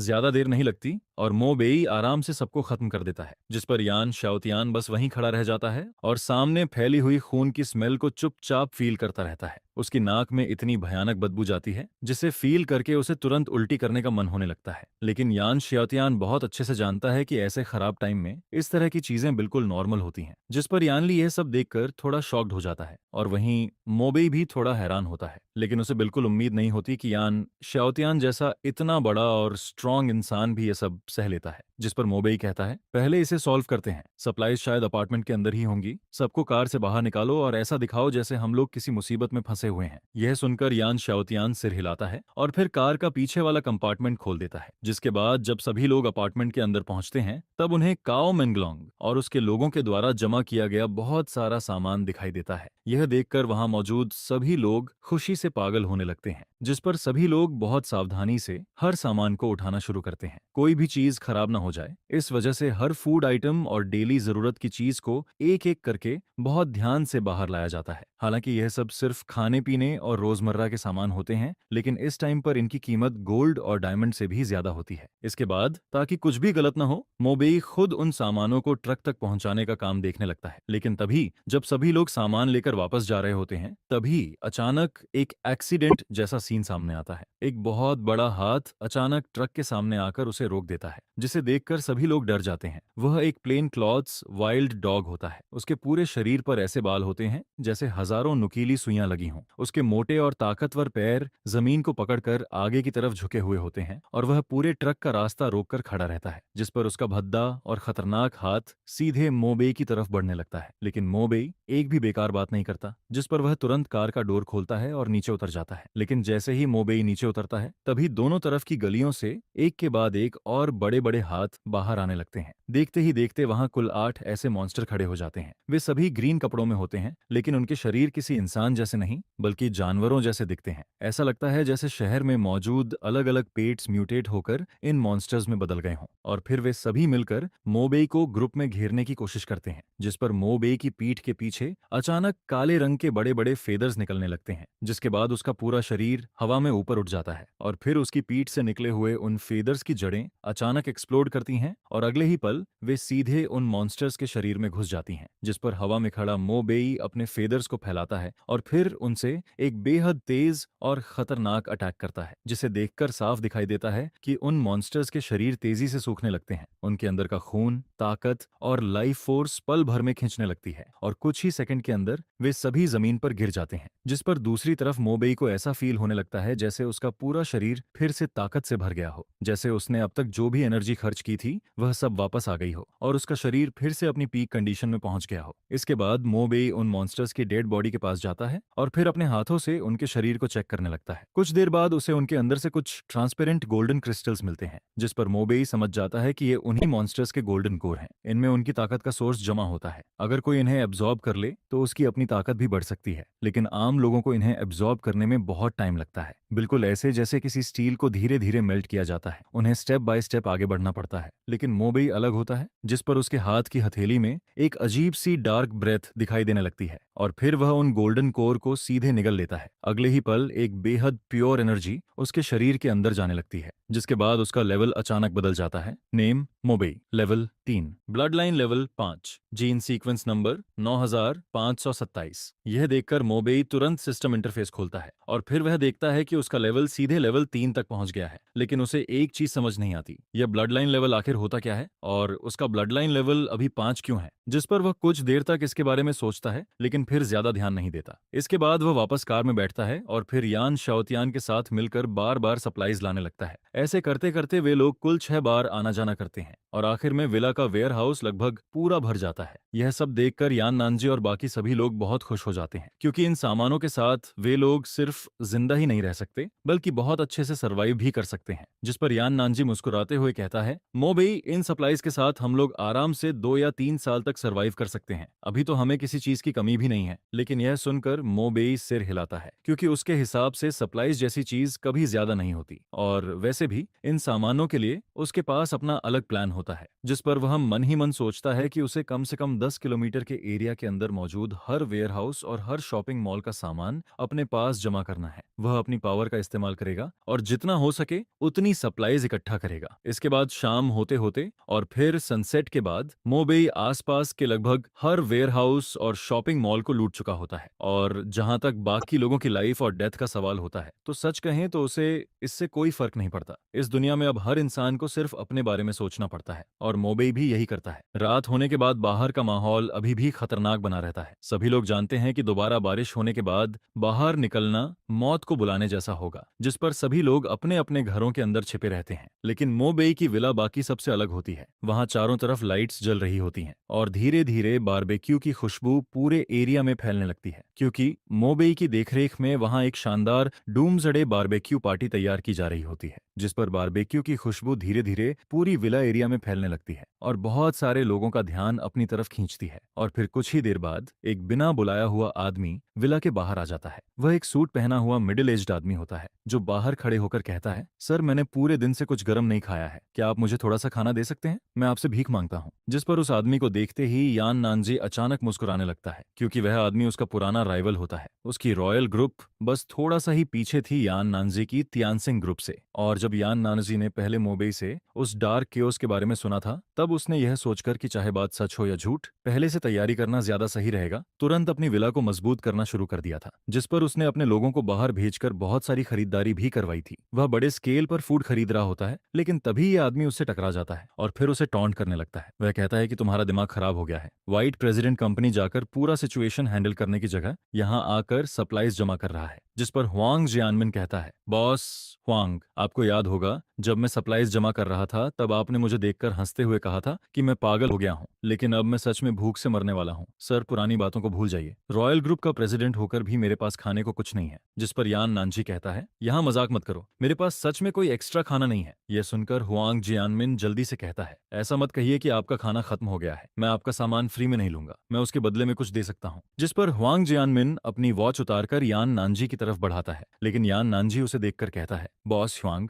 आपको भी पता होना चाहिए कि इस दुनिया में एक्सपेंसिव वॉचेस की कोई वैल्यू नहीं बची है। यह सुनकर हुआंग जियानमिन जल्दी से कहता है, मेरे गैराज में अभी भी टॉप लग्जरी कार्स और सुपर कार्स हैं, मैं आपको सब दे दूंगा। जिस पर यान नानजी मोबेई की तरफ देखता है और फिर कहता है, मोबेई, ये सारी सप्लाईज तुमने लाई हैं, अब तुम ही बताओ कि क्या करना है। जिस पर मोबेई हल्का सा हंसता है और फिर कहता है, बॉसयन, आप क्या सोचते हो? यह सुनकर यान नानजी बिना कुछ सोचे सीधा कह देता है, तो फिर कुछ मत दो। जिस पर वह दोबारा हुआंग जियानमिन की तरफ देखकर कहता है, तुम अभी भी इंसान नहीं बने, क्या तुम सच में चाहते हो कि मैं तुम्हें यहाँ मरता हुआ देखूं? उसी समय वहाँ बाकी जगहों के कुछ और बॉसेस भी आ जाते हैं। वे सभी बाहर खड़े होकर यह सब देख रहे होते हैं। उन सबके चेहरे पर डर और बेचैनी साफ दिखाई दे रही होती है। जिस पर उनमें से एक कहता है, हम सब इंसान हैं, तुम लोग इतने कोल्ड और डेंजरस कैसे हो सकते हो? यह सुनते ही यान नानजी के पूरे शरीर की मसल्स अचानक फूलने लगती हैं और अगले ही पल वह एक बहुत बड़े मस्कुलर बुलहेड में बदल जाता है। उसकी नाक से गर्म हवा निकलती है और फिर वह एक जोरदार रोर करता है। उसकी आवाज इतनी खतरनाक होती है कि वहां मौजूद सभी लोगों के कान लगभग फटने लगते हैं, जिस पर कोई भी वहां रुकने की हिम्मत नहीं करता। फिर यान नानजी उन सबकी तरफ देखकर कहता है, अब बोलो, तुम में से कौन है जो मेरे सामने खड़े होकर दोबारा यह बात कहेगा? यह देखकर वहां मौजूद सभी लोग तुरंत चुप हो जाते हैं और फिर डरकर वहां से चले जाते हैं। जिस पर यान नानजी अचानक गहरी सांस लेता है और फिर कहता है, मैं यान नानजी जीरो से यहाँ तक पहुंचा हूँ। यहाँ मौजूद ज्यादातर रिच लोग और बिजनेसमैन जब मैंने बिजनेस शुरू किया था तब मुझे दबाने की कोशिश करते थे, मेरी कंपनी को ऑलमोस्ट जबरदस्ती खरीदने वाले थे। फिर वह हल्का सा हंसता है और कहता है, आज उन्हें इस हालत में देखकर सच में बहुत राहत मिलती है। जिस पर मोबेई बस हल्का सा मुस्कुराता है क्योंकि वह इस फीलिंग को कुछ हद तक समझ सकता है। इसके बाद यह छोटा सा सीन खत्म हो जाता है और फिर बारबेक्यू पार्टी दोबारा शुरू हो जाती है। सभी लोग मुश्किल से मिले इस खाने का टेस्ट आराम से एंजॉय कर रहे होते हैं, लेकिन दूसरी तरफ मोबेई जल्दी ऊपर अपने रूम में चला जाता है, जहां वह बेड पर लेटकर अपने दोनों हाथ सिर के पीछे रखता है और फिर आगे की प्लानिंग के बारे में सोचने लगता है। जिस पर वह समझ जाता है कि अब समय आ गया है कि वह अपनी ताकत और ज्यादा बढ़ाए। उसी समय विला के कोर्टयार्ड में बाकी सभी लोग अभी भी बारबेक्यू खा रहे होते हैं। तभी यान नानजी धीरे धीरे चलते हुए यान शाओतियान के पास आता है। फिर वह उसके पास बैठकर कहता है, शाओतियान, सच सच अपने डैड को बताओ, तुम्हारे मन में मोबेई को लेकर कुछ फीलिंग्स हैं क्या? यह सुनते ही यान शाओतियान का चेहरा लाल हो जाता है। वह तुरंत अपना सिर नीचे कर लेती है और धीरे से कहती है, डैड, आप कैसी बातें कर रहे हो? जिस पर यान नानजी हंसते हुए कहता है, क्या तुम मोबेई में इंटरेस्टेड हो? इसमें शर्माने वाली क्या बात है? मुझे तो ये लड़का बहुत अच्छा लगता है, वह स्ट्रांग भी है और स्मार्ट भी। अगर तुम्हें भी वह पसंद है तो जल्दी से बात आगे बढ़ाओ। यह सुनकर यान शाओतियान और भी ज्यादा शर्माने लगती है। वह धीरे से कहती है, असल में मुझे भी मोबेई थोड़ा अच्छा लगता है। लेकिन उसके इतना बोलते ही यान नानजी उसे हल्का सा धक्का देता है और फिर विला की तरफ भेज देता है। जिस पर वह कहता है, तो फिर जल्दी जाओ, जाकर मोबेई के रूम में जाओ और जल्दी से रिलेशनशिप फिक्स करो। यह सुनकर यान शाओतियान के चेहरे पर कंफ्यूजन आ जाता है। उसे समझ नहीं आता कि वह क्या करे। तभी ठीक उसी समय विला के बाहर एक कैडिलैक आकर रुकती है और फिर उसमें से एक येलो हेयर वाला लड़का बाहर निकलता है। जिस पर जैसे ही यान शाओतियान उसे देखती है, उसके चेहरे का एक्सप्रेशन तुरंत बदल जाता है और दूसरी तरफ यान नानाजी का चेहरा भी धीरे धीरे डार्क होने लगता है, क्योंकि वह लड़का ली चिंगशान होता है, जो हमेशा से यान शाओतियान के पीछे पड़ा हुआ होता है। फिर ली चिंगशान हंसते हुए कहता है, अंकल यान, आप भी यहाँ हो, बहुत अच्छा हुआ। अब मैं एक रियल वॉरियर बन चुका हूँ। मैं इस बार शाओतियान को प्रपोज करने आया हूँ। अब मैं आपकी प्रेशियस बेटी के लायक हूँ। लेकिन उसे यान नानजी के चेहरे की हालत से कोई फर्क नहीं पड़ता। जिस पर वह अपनी कार का पीछे वाला बॉक्स खोलता है और उसमें से कुछ पुराने और एक्सपायर्ड कैनेड फूड बाहर निकालता है। फिर वह उन कैंस को आगे बढ़ाते हुए कहता है, अंकल यान, शाओतियान, ये फूड रख लीजिए, इसे मेरी तरफ से गिफ्ट समझिए। फिर वह घमंड से कहता है, 30 ईयर कॉन्ट्रैक्ट और 30 साल की मेहनत के बाद अब मैं पहले वाला इंसान नहीं रहा। यह सुनकर यान शाओतियान अपना चेहरा दूसरी तरफ घुमा लेती है। उसकी आंखें थोड़ी लाल हो जाती हैं, लेकिन वह इमोशनल नहीं होती, बल्कि उसे बहुत शर्मिंदगी फील होती है कि ऐसा इंसान उसे पसंद करता है। जिस पर यान नानजी यान शाओतियान के सामने खड़ा हो जाता है और फिर ली चिंगशान की तरफ देखकर कहता है, मैं तुम्हें आखिरी बार समझा रहा हूँ, शांत रहो। लेकिन ली चिंगशान हंसते हुए कहता है, अब मैं एक हाई लेवल वॉरियर हूँ। अगर आपको अभी भी यकीन नहीं है तो मुझे मारकर देख लीजिए। मैं आपको 3 पंच मारने का मौका देता हूँ। यह सुनते ही यान नानजी का गुस्सा पूरी तरह फट जाता है। अगले ही पल उसका शरीर फिर से बदलने लगता है और वह एक 3 मीटर लंबे मसलर बुलहेड में बदल जाता है। फिर वह दांत भींचते हुए कहता है, अगर तुम मेरे 3 पंच झेल गए तो मैं शाओतियान की शादी तुमसे कर दूंगा। यह देखकर ली चिंगशान भी थोड़ा घबरा जाता है, लेकिन फिर भी वह हिम्मत दिखाते हुए कहता है, ठीक है, जैसा आपने कहा, अगर मैं आपके 3 पंच झेल गया तो शाओतियान मेरी होगी। जिस पर यान नानजी उसे घूरते हुए एक एक शब्द बोलता है, मैं कोई सिविलाइज्ड आदमी नहीं हूँ और मैं जेंटलमैन बनने का नाटक भी नहीं करता। लेकिन तभी ली चिंगशान पीछे हटने लगता है और फिर कहता है, अगर आपको मैं पसंद नहीं हूँ तो मैं चला जाता हूँ। लेकिन अंकल यान, मैं श्याओतियान को बहुत अच्छे से रखूंगा। आखिर वह सिर्फ एक नॉर्मल लड़की है। अगर वह मेरे साथ रहेगी तो उसे कभी तकलीफ नहीं होगी। यह सुनते ही यान नानजी पूरी तरह भड़क जाता है, जिस पर वह तुरंत पास में रखा बारबेक्यू ग्रिल उठा लेता है। जिस पर यान नानजी वह बारबेक्यू ग्रिल उठाकर सीधे कैडिलैक की तरफ फेंक देता है और दूसरी तरफ ली चिंगशान जल्दी से वहां से भागने लगता है। उसके हाथ में अभी भी वे 7 एक्सपायर्ड कैंड फूड होते हैं, लेकिन भागते हुए भी वह पीछे मुड़कर देखना नहीं भूलता। जिस पर यान नानजी गुस्से में उसे घूरता रहता है। वह सिर्फ यही सोचता है कि काश उसने अभी कम खाना नहीं खाया होता, वरना वह अभी उड़कर उस लड़के को टुकड़ों में फाड़ देता। इसके बाद जब ली चिंगशान वहां से चला जाता है, तब यान नानजी वापस अपने नॉर्मल रूप में आ जाता है। फिर वह यान श्याओतियान की तरफ देखता है और बाकी सभी लोगों के सामने कहता है, श्याओतियान, मोबई वाली बात के बारे में फिर से सोचो, जल्दी शुरू करो। यह सुनकर यान श्याओतियान इस बार मना नहीं करती। उसके अंदर सिर्फ नर्वसनेस होती है। वह धीरे से सिर हिलाती है, जिस पर उसके मन में उसके डैड की बातें बार बार घूमने लगती हैं। आखिर रिटेल वॉरियर सिस्टम वाले लोग नॉर्मल इंसानों से कई गुना ज्यादा स्ट्रांग होते हैं और वह दूसरी चीजों में भी वैसे ही होते हैं। मोबई की ताकत इतनी ज्यादा है कि वह खुद नहीं जानती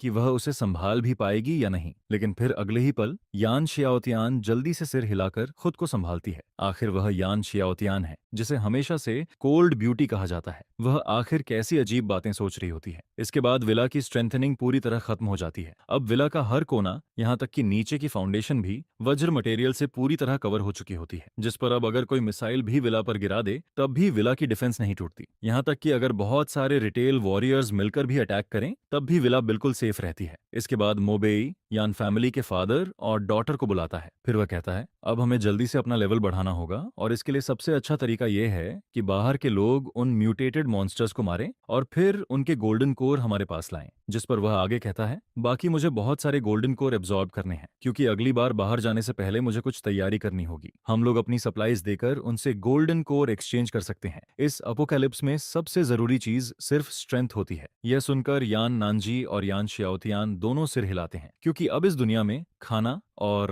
ताकत दोनों किसी भी चीज से ज्यादा जरूरी होते हैं। लेकिन इन दिनों यान शाओतियान थोड़ी खोई खोई रहने लगती है, क्योंकि उसके दिमाग में बार बार उसके डैड की बात घूमती रहती है। मोबई बहुत अच्छा था, वह स्ट्रांग भी है, स्मार्ट भी है और सबसे बड़ी बात, वह हैंडसम भी है। ऐसे टाइम में ऐसा आदमी किसी खजाने से कम नहीं होता। जिस पर यान शाओतियान सोचती है कि अगर मोबई चाहे तो बहुत जल्दी उसके आसपास लड़कियों की लाइन लग जाएगी। फिर वह मन में सोचती है, नहीं, मुझे जल्दी कुछ करना होगा। लेकिन यह सोचते ही वह और भी ज्यादा नर्वस हो जाती है, क्योंकि वह हमेशा से बाहर की दुनिया के सामने एक कोल्ड और सीरियस लड़की की तरह रहती आई है। उसके आसपास हमेशा बहुत सारे लड़के रहे हैं, लेकिन उसने कभी किसी को पसंद नहीं किया और अब उसे खुद जाकर मोबेई से अपने दिल की बात कहनी होगी। यह सोचकर ही उसका चेहरा लाल हो जाता है। उसे बिल्कुल समझ नहीं आता कि वह क्या करे। लेकिन तभी जब यान शाओतियान अपने मन में यह सब सोच रही होती है, तभी कुछ गाड़ियां विला के बाहर आकर रुकती हैं, जिस पर उन कार से कुछ लोग नीचे उतरते हैं। उनके हाथ में कुछ स्नेक स्किन बैग्स होते हैं और उन बैग्स के अंदर बहुत सारे गोल्डन कोर भरे होते हैं। दूसरी तरफ मोबेई पहले ही विला के बाहर लगे सर्विलांस से यह सब देख चुका होता है, जिस पर वह सीधा दरवाजा खोलकर बाहर चला जाता है। जैसे ही वे लोग मोबेई को देखते हैं, वे तुरंत बहुत ऑनेस्टली बिहेव करने लगते हैं, क्योंकि वे जानते हैं कि मोबेई कोई नॉर्मल इंसान नहीं बल्कि एक बहुत डेंजरस आदमी है। जिस पर उनमें से एक जल्दी से कहता है, गलत मत समझिए, हमारा कोई बुरा इरादा नहीं है, हम बस सप्लाईज एक्सचेंज करने आए हैं। फिर वह अपने हाथ में पकड़ा हुआ बैग खोलता है और कहता है, ये सब गोल्डन कोर हैं जो हमने उन मॉन्स्टर्स को मारकर निकाले हैं। जिस पर मोबेई उन बैग्स के अंदर नजर डालता है। वहां कम से कम 10 से ज्यादा गोल्डन कोर होते हैं। इसके बाद मोबेई सिर हिलाता है और फिर लोगों से कहता है कि कुछ सप्लाईज लाकर इन लोगों को दे दो। जिसके बाद वह सारे गोल्डन कोर लेकर वापस विला के अंदर आ जाता है। वापस आने के बाद मोबेई उनमें से एक एक गोल्डन कोर यान नानजी और यान शाओतियान को देता है, ताकि वे लोग भी उसे एब्जॉर्ब कर सकें। लेकिन मोबेई जैसा नहीं होता, क्योंकि नॉर्मल रिटेल वॉरियर्स के लिए एक गोल्डन कोर एब्जॉर्ब करना ही बहुत मुश्किल होता है। उसमें बहुत ज्यादा एनर्जी लगती है। एक गोल्डन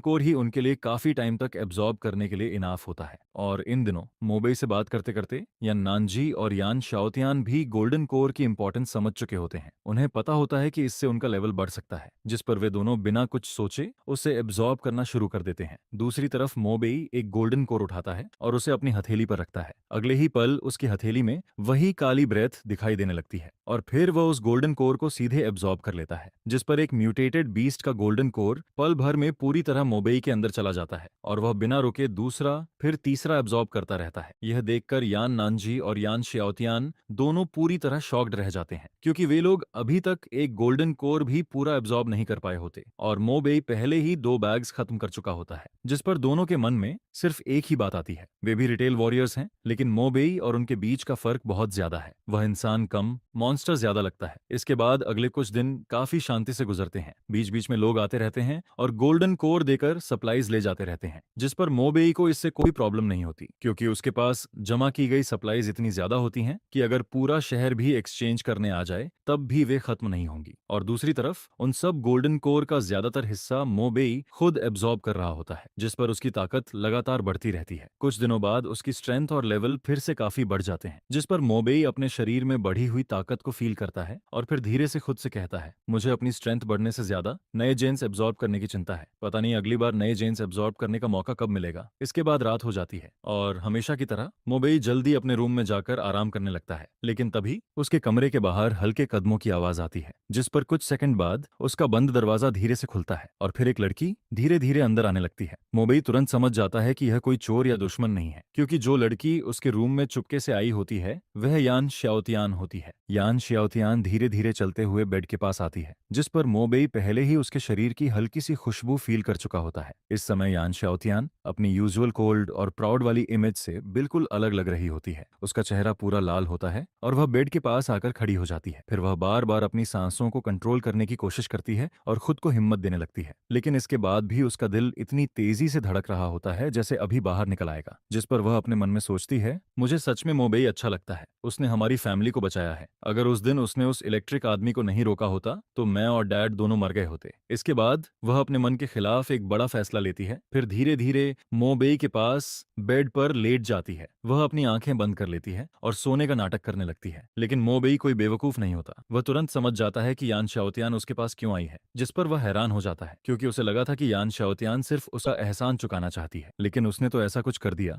जिसकी उसने बिल्कुल उम्मीद नहीं की थी। फिर मोबेई धीरे से कहता है, तुम यहाँ क्या कर रही हो? यह सुनते ही यान श्याओतियान, जो अभी तक अपने दिल की धड़कन दबाने की कोशिश कर रही होती है, डरकर हल्का सा चीख पड़ती है, जिस पर उसका चेहरा और भी ज्यादा लाल हो जाता है। उसकी आंखें इधर उधर देखने लगती हैं। वह कुछ बोल नहीं पाती, लेकिन अगले ही पल वह अपना मन बदल लेती है क्योंकि वह अब आधे रास्ते में पीछे नहीं हट सकती। जिस पर मोबे कुछ समझ पाता उससे पहले ही यान श्याओतियान अचानक पलटकर उसकी तरफ आ जाती है और फिर वह बिना कुछ बोले अपने गर्म होंठ उसके होंठों पर रख देती है। इसके बाद कमरे में पूरी तरह सन्नाटा छा जाता है। बाहर चांदनी जमीन पर शांत होकर चमक रही होती है, लेकिन वह कमरे के अंदर चल रही गर्माहट तक नहीं पहुंच पाती। इसके बाद अगली सुबह चौथे दिन मोबेई बहुत जल्दी उठ जाता है। उसका चेहरा पहले जैसा ही नॉर्मल होता है, लेकिन दूसरी तरफ यान श्याओतियान लगभग दोपहर में उठती है और जब वह चलती हुई नीचे आती है तब उसका चलने का तरीका थोड़ा अजीब लग रहा होता है, जिस पर लिविंग रूम का माहौल थोड़ा ऑकवर्ड हो जाता है। हालांकि यान नानजी के दिल में बहुत खुशी होती है, लेकिन वह कुछ नहीं कहता। तभी मोबेई अचानक उसकी तरफ देखकर कुछ बोलने लगता है, लेकिन उससे पहले ही यान नानजी हाथ उठाकर कह देता है, तुम दोनों की बातों में मैं नहीं पड़ूंगा, तुम लोग जो करना चाहते हो खुद डिसाइड करो। फिर वह अचानक याद करके कहता है,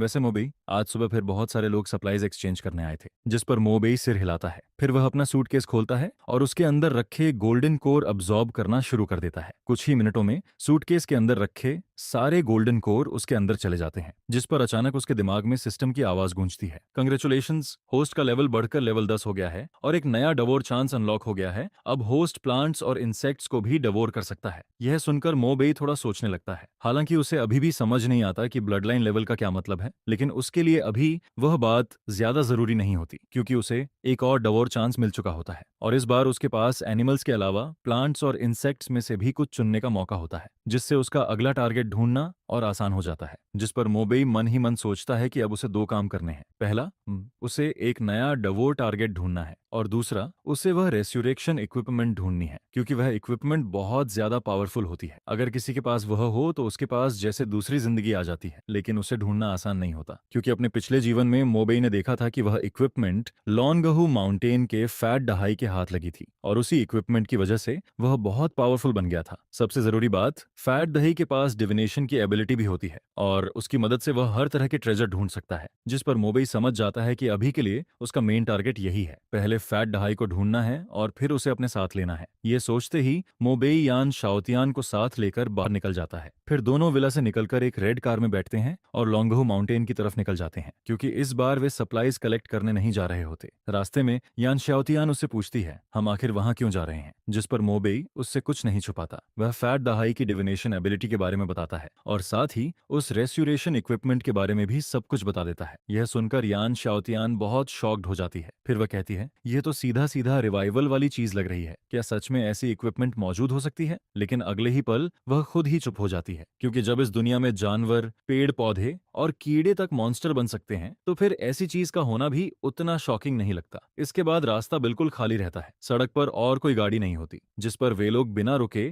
लगभग 2.5 घंटे तक ड्राइव करते हैं और आखिर में लॉन्गहू माउंटेन पहुंच जाते हैं। लेकिन मोबेई वहां का सीनरी देखने नहीं आया होता, जिस पर वह कार को सीधे टाओइस्ट टेम्पल के बाहर रोक देता है। फिर जैसे ही दोनों कार से नीचे उतरते हैं तभी सामने का दरवाजा अचानक खुल जाता है और उसके बाद टॉयस्ट रोब पहना हुआ एक मोटा आदमी बाहर निकलता है। उसकी आंखें नींद से भरी होती हैं और वह चलते चलते जम्हाई ले रहा होता है। फिर वह कहता है, हम इंसेंस के बदले हर तरह की सप्लाईज ले सकते हैं, सबसे अच्छा होगा अगर तुम्हारे पास फूड हो। लेकिन उसकी बात पूरी होती उससे पहले ही मोबेई अचानक आगे बढ़ता है और सीधा उसके चेहरे पर एक पंच मार देता है, जिस पर फैट दहाई जमीन पर गिर जाता है और फिर शॉक होकर चिल्लाता है, तुम क्या कर रहे हो? लेकिन मोबेई कोई जवाब नहीं देता, वह बस उसे घूरता रहता है, जिस पर फैट दहाई अचानक कांपने लगता है। उसका चेहरा सफेद पड़ जाता है और अगले ही पल वह सीधे मोबेई के सामने घुटनों पर बैठ जाता है। फिर वह जल्दी जल्दी कहता है, भाई मुझे छोड़ दो, मैंने गलती कर दी, तुम्हें जो चाहिए मैं सब दूंगा, बस मुझे मत मारो। यह देखकर यान शाओतियान पूरी तरह कंफ्यूज्ड हो जाती है, उसकी आंखें बड़ी हो जाती हैं, क्योंकि उसे समझ ही नहीं आता कि यह सब अचानक क्या हो रहा है। जिस पर फैट दहाई उन दोनों को देखता है, फिर उसकी आंखें घूमती हैं और अगले ही पल वह अचानक पीछे मुड़कर भागने लगता है। फिर भागते हुए वह चिल्लाता है, यह पागल आदमी ऑनेस्ट लोगों को परेशान कर रहा है। हालांकि लॉन्गहू माउंटेन के टाओइस्ट्स के पास भी बॉडी मजबूत करने वाली टेक्निक्स होती हैं, लेकिन वे रिटेल वॉरियर्स जितनी स्ट्रांग नहीं होती और फैट दहाई की असली ताकत तो उसके टैलिस्मैन और मैजिक में होती है। लेकिन अभी वह जल्दी में बाहर आया होता है, उसके पास सिर्फ एक पतला रोब होता है, उसने अपने टैलिस्मैन भी नहीं लिए होते। जिस पर कुछ दूर भागने के बाद फैट दहाई को अचानक थोड़ा कॉन्फिडेंस आ जाता है, लेकिन अगले ही पल उसके चेहरे की स्माइल पूरी तरह गायब हो जाती है, क्योंकि मोबेई उसे देख रहा होता है। वो सीधे दाओ फुलू की तरफ देखता है और उसके पीछे एक फेदर शूट कर देता है, जिस पर वह स्टिलनेस सीधे डली हेवनली मास्टर के छोड़े हुए हाई लेवल फुलू को पेनिट्रेट कर देता है। यह देखकर मोबेई एक बहुत ही एक्स्ट्रा ऑर्डिनरी बात बोलता है, जिस पर वो बस अपने फिस्ट्स घुमाता ही रहता है। चाहे फैट है कि आवाज बंद हुई हो या नहीं, उसे बस सामने वाले को उसके दिल तक मारना था। फिर यह पूरा यूरोपियन स्टाइल फाइट करीब आधे घंटे तक चलता है, जिस पर फैट है अब चिल्ला भी नहीं पाता है। उसका गला पूरी तरह इच्ची हो चुका था, उसका बॉडी नंब होने लगता है और धीरे धीरे उसे पेन भी नॉर्मल लगने लगता है। फिर मोबेई उससे कहता है, मुझे चाहिए कि तुम वॉर कैप्चर टेक्निक में मेरे साथ कोऑपरेट करो, जिसके बदले में मैं तुम्हें मटेरियल्स दूंगा। जिस पर मोबेई की बात अभी रिकॉर्ड ही हुई थी कि यान शाओतियान तुरंत एक मीटिंग करता है, फिर बाहर जाता है और फेरारी में रखे कुछ बड़े बड़े बॉक्सेस अंदर लेकर आता है। यह देखकर फैट है तुरंत बोलता है, पूरा लाओ तज्जू को अनपरेड करेगा। ये बात पहले बोलनी चाहिए थी, इतने सारे मटेरियल्स निकाल दिए तो लाओ तज्जू पहले ही मान जाता। इसके बाद मोबेई कई बड़े बॉक्सेस भरकर मटेरियल्स एक्सचेंज करने के लिए तैयार हो जाता है, जिस पर फैट है के पास मना करने की कोई वजह ही नहीं बचती है। फिर मोबेई उससे कहता है, यही कंडीशन है जो मैं दे सकता हूँ, अगर तुम कोऑपरेट करने के लिए मान जाते हो तो नेचुरली सबसे अच्छा रहेगा, लेकिन अगर नहीं मानोगे तो मैं तुम्हें तब तक मारता रहूंगा जब तक तुम मान नहीं जाते। यह सुनकर उसी समय फैट दहाई के होंठ फड़कने लगते हैं, उसकी आंखों के आगे अंधेरा छा जाता है। उसके मन में बस यही आता है कि यह आदमी जरूर किसी मेल हार्मोन का स्प्लिट वर्जन है, इसने चीजों को बहुत ज्यादा ओवर कर दिया है। ये शांग की तरह ही प्रॉपर कॉपी लगता है, अगर सामने वाला एग्री नहीं करता तो ये बस मारना शुरू कर देता है। जिस पर फैट है तुरंत बोलता है, ठीक है मैं मानता हूँ, मैं तुम्हारी बात मानता हूँ, मेरी बैटल कैप्चर टेक्निक सच में कुछ ट्रेजर्स की लोकेशन कैलकुलेट कर सकती है, मैं तुम्हारी हेल्प करूंगा। यह देखकर मोबेई भी थोड़ा हैरान हो जाता है, उसे खुद भी उम्मीद नहीं थी कि यह इतना स्मूथली हो जाएगा। जिस पर उसके मन में आता है कि पहले मारो और फिर बात करो वाला उसका तरीका शायद सच में काम करता है। इसके बाद फैट है जल्दी से अपना सामान पैक करता है और फिर वह लॉन्गहू माउंटेन छोड़ देता है। फिर करीब 2.5 घंटे बाद सभी लोग वापस विला में पहुंचते हैं, जिस पर फेरारी अभी रुकती ही है कि मोबेई अचानक बोलता है, सेकंड रियलम बहुत जल्द खुलने वाला है, इस दौरान तुम हमारे साथ ही रहोगे, अभी तुम्हें कुछ करने की जरूरत नहीं है, बस आराम करो, रिकवर करो और सिचुएशन खुलने का वेट करो। जिस पर फैट दहाई और मेंगडुओ दोनों सिर हिलाते हैं। फिर फैट है को सेटल कर दिया जाता है। इसके बाद मोबेई यान शाओतियान को लेकर यान नानजी के पास जाता है और उसे यहाँ की पूरी सिचुएशन का जनरल आइडिया बताता है। फिर देखते ही देखते शाम हो जाती है और डिनर का टाइम आ जाता है, जिस पर फैट दहाई भी मोबेई और बाकी लोगों के साथ खाना खाने बैठता है। लेकिन मोबेई को जल्द ही महसूस होता है कि फैट दहाई खाना खा नहीं रहा, बल्कि पूरा टेबल साफ करता जा रहा है। यहाँ तक कि फेंग ज्यू का जो बच्चों वाला मेन्यू था वह भी उसे बहुत टेस्टी लगने लगता है, जिस पर कुछ ही देर में टेबल पर रखा लगभग सारा खाना खत्म हो जाता है। यह देखकर यान नानजी के मन में भी एक अजीब सा थॉट आता है। उसे लगता है कि यह लड़का कहीं झूबाजी का रीइंकार्नेशन तो नहीं है। यह सुनकर मोबेई के होंठ भी हल्के से ट्विच करते हैं। उसके मन में अचानक डाउट आता है कि क्या वह सच में जिस मोटे आदमी को लेकर आया है वही फ्यूचर में ड्रैगन किंगडम के सबसे बड़े पावर हाउसेस में से एक बनने वाला है। लेकिन वह इन सब बातों को साइड में रख देता है, क्योंकि उसके लिए अभी सबसे इंपॉर्टेंट चीज सेकंड रियलम का रेस्यूरेक्शन लेवल इक्विपमेंट है। वही अभी उसका सबसे बड़ा टारगेट बना हुआ है और अभी भी उसके पास उसे डवोर करने का चांस मौजूद है। जिस पर मोबेई के मन में आता है कि अभी बेकार की बातें सोचने का कोई फायदा नहीं है। उसके लिए सबसे जरूरी चीज बस यही है कि सेकंड रियलम खुलने से पहले वह अपने करंट डवोरिंग स्टेज को कंप्लीट कर ले। अब मोबेई म्यूटेटेड एनिमल्स, प्लांट्स और इंसेक्ट्स को डवोर कर सकता है, यानी कि वह लाइफ ट्रांसफॉर्मेशन की स्टेज तक पहुंच चुका है। लेकिन अब सवाल यह था कि अगला डवोर किसे किया जाए। इसी समय लिविंग रूम में चल रहा टीवी अचानक इमरजेंसी वेव स्केल पर स्विच हो जाता है,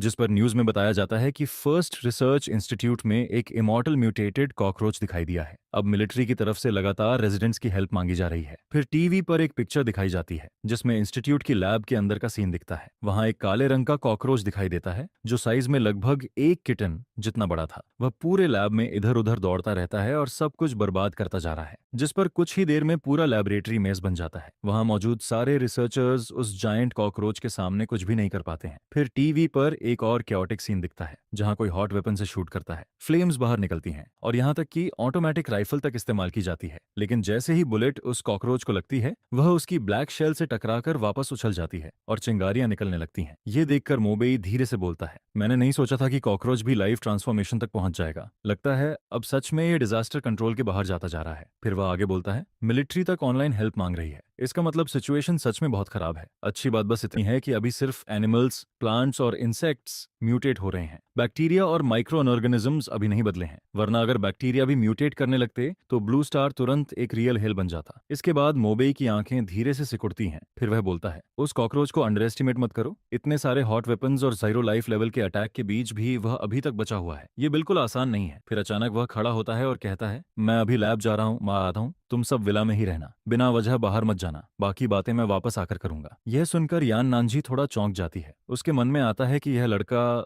शायद उस लैबोरेटरी में लोगों की हेल्प करने जा रहा है। उसने कभी नहीं सोचा था कि हमेशा दुश्मनों के लिए रशलस रहने वाला मोबेई अंदर से इतना काइंड भी हो सकता है। वहीं दूसरी तरफ फैट दहाई अभी भी अपनी हालत की वजह से ज्यादा स्टेबल नहीं था, जिस पर वह बस सिर उठाकर मोबेई की तरफ देखता है। फिर यान नानजी उससे कहती है, चिंता मत करो, हम सब यहाँ हैं, लेकिन तुम वापस सेफ लौट कर आना। जिस पर मोबेई सिर हिलाता है। फिर वह विला से बाहर निकलता है। इसके बाद फेरारी तेजी से वहां से निकलती है और सीधे फर्स्ट रिसर्च इंस्टीट्यूट की तरफ बढ़ने लगती है। नॉर्मली कोई भी आम इंसान उस जगह के पास जाता तो उसे वार्निंग मिलती या फिर पुलिस स्टेशन ले जाकर पूछताछ की जाती, लेकिन अब डार्क टर्नाइल शुरू हो चुका था, जिस पर पुराने रूल्स की कोई वैल्यू नहीं बची थी। फिर कुछ देर बाद स्टाफ का एक मेंबर मोबेई को लेकर इंस्टीट्यूट के अंदर एक ऑफिस में पहुंचता है। अंदर जाते ही वह सामने बैठे फिगर से एक्साइटेड होकर कहता है, डियन, कोई हमारी रिसर्च इंस्टीट्यूट की हेल्प करने आया है, मैं इन्हें अंदर लेकर आया हूँ। जिस पर ऑफिस के अंदर लेदर सोफा पर एक वुमन बैठी हुई दिखाई देती है। बाहर तेज हवा और बारिश चल रही थी और वह वुमन वही बैठी हुई थी। उसने पहन रखा था लैब की सफेद रोशनी में उसकी सफेद कलाइयां साफ दिख रही थीं और उसकी उंगलियों में एक पेयर ऑफ व्हाइट और पतले ग्लव्स दिखाई दे रहे थे। लेकिन जैसे ही उसने देखा कि वहां सिर्फ एक ही इंसान आया है, वह तुरंत डिसअपॉइंटेड हो जाती है। फिर वह धीरे से बोलती है, तो बस तुम ही आए हो। जिस पर शेन क्यूलान एक गहरी सांस लेती है, फिर उठकर सीधे मोबेई के सामने आ जाती है। उसके पास आते ही एक हल्की सी फ्रेग्रेंस फील होती है। मोबेई भी नोटिस करता है कि वह काफी खूबसूरत है। फिर वह अपना हाथ आगे बढ़ाकर कहती है, मेरा नाम शेन क्यूलन है। जिस पर मोबेई थोड़ा हैरान होता है। उसे वैगली याद आता है कि अगर उसे सही याद है तो ये शेन क्यूलन भी एक एबिलिटी यूजर थी। फिर वह कहता है, मैं मोबेई हूँ। जिस पर शेन क्यूलन बोलती है, सबसे पहले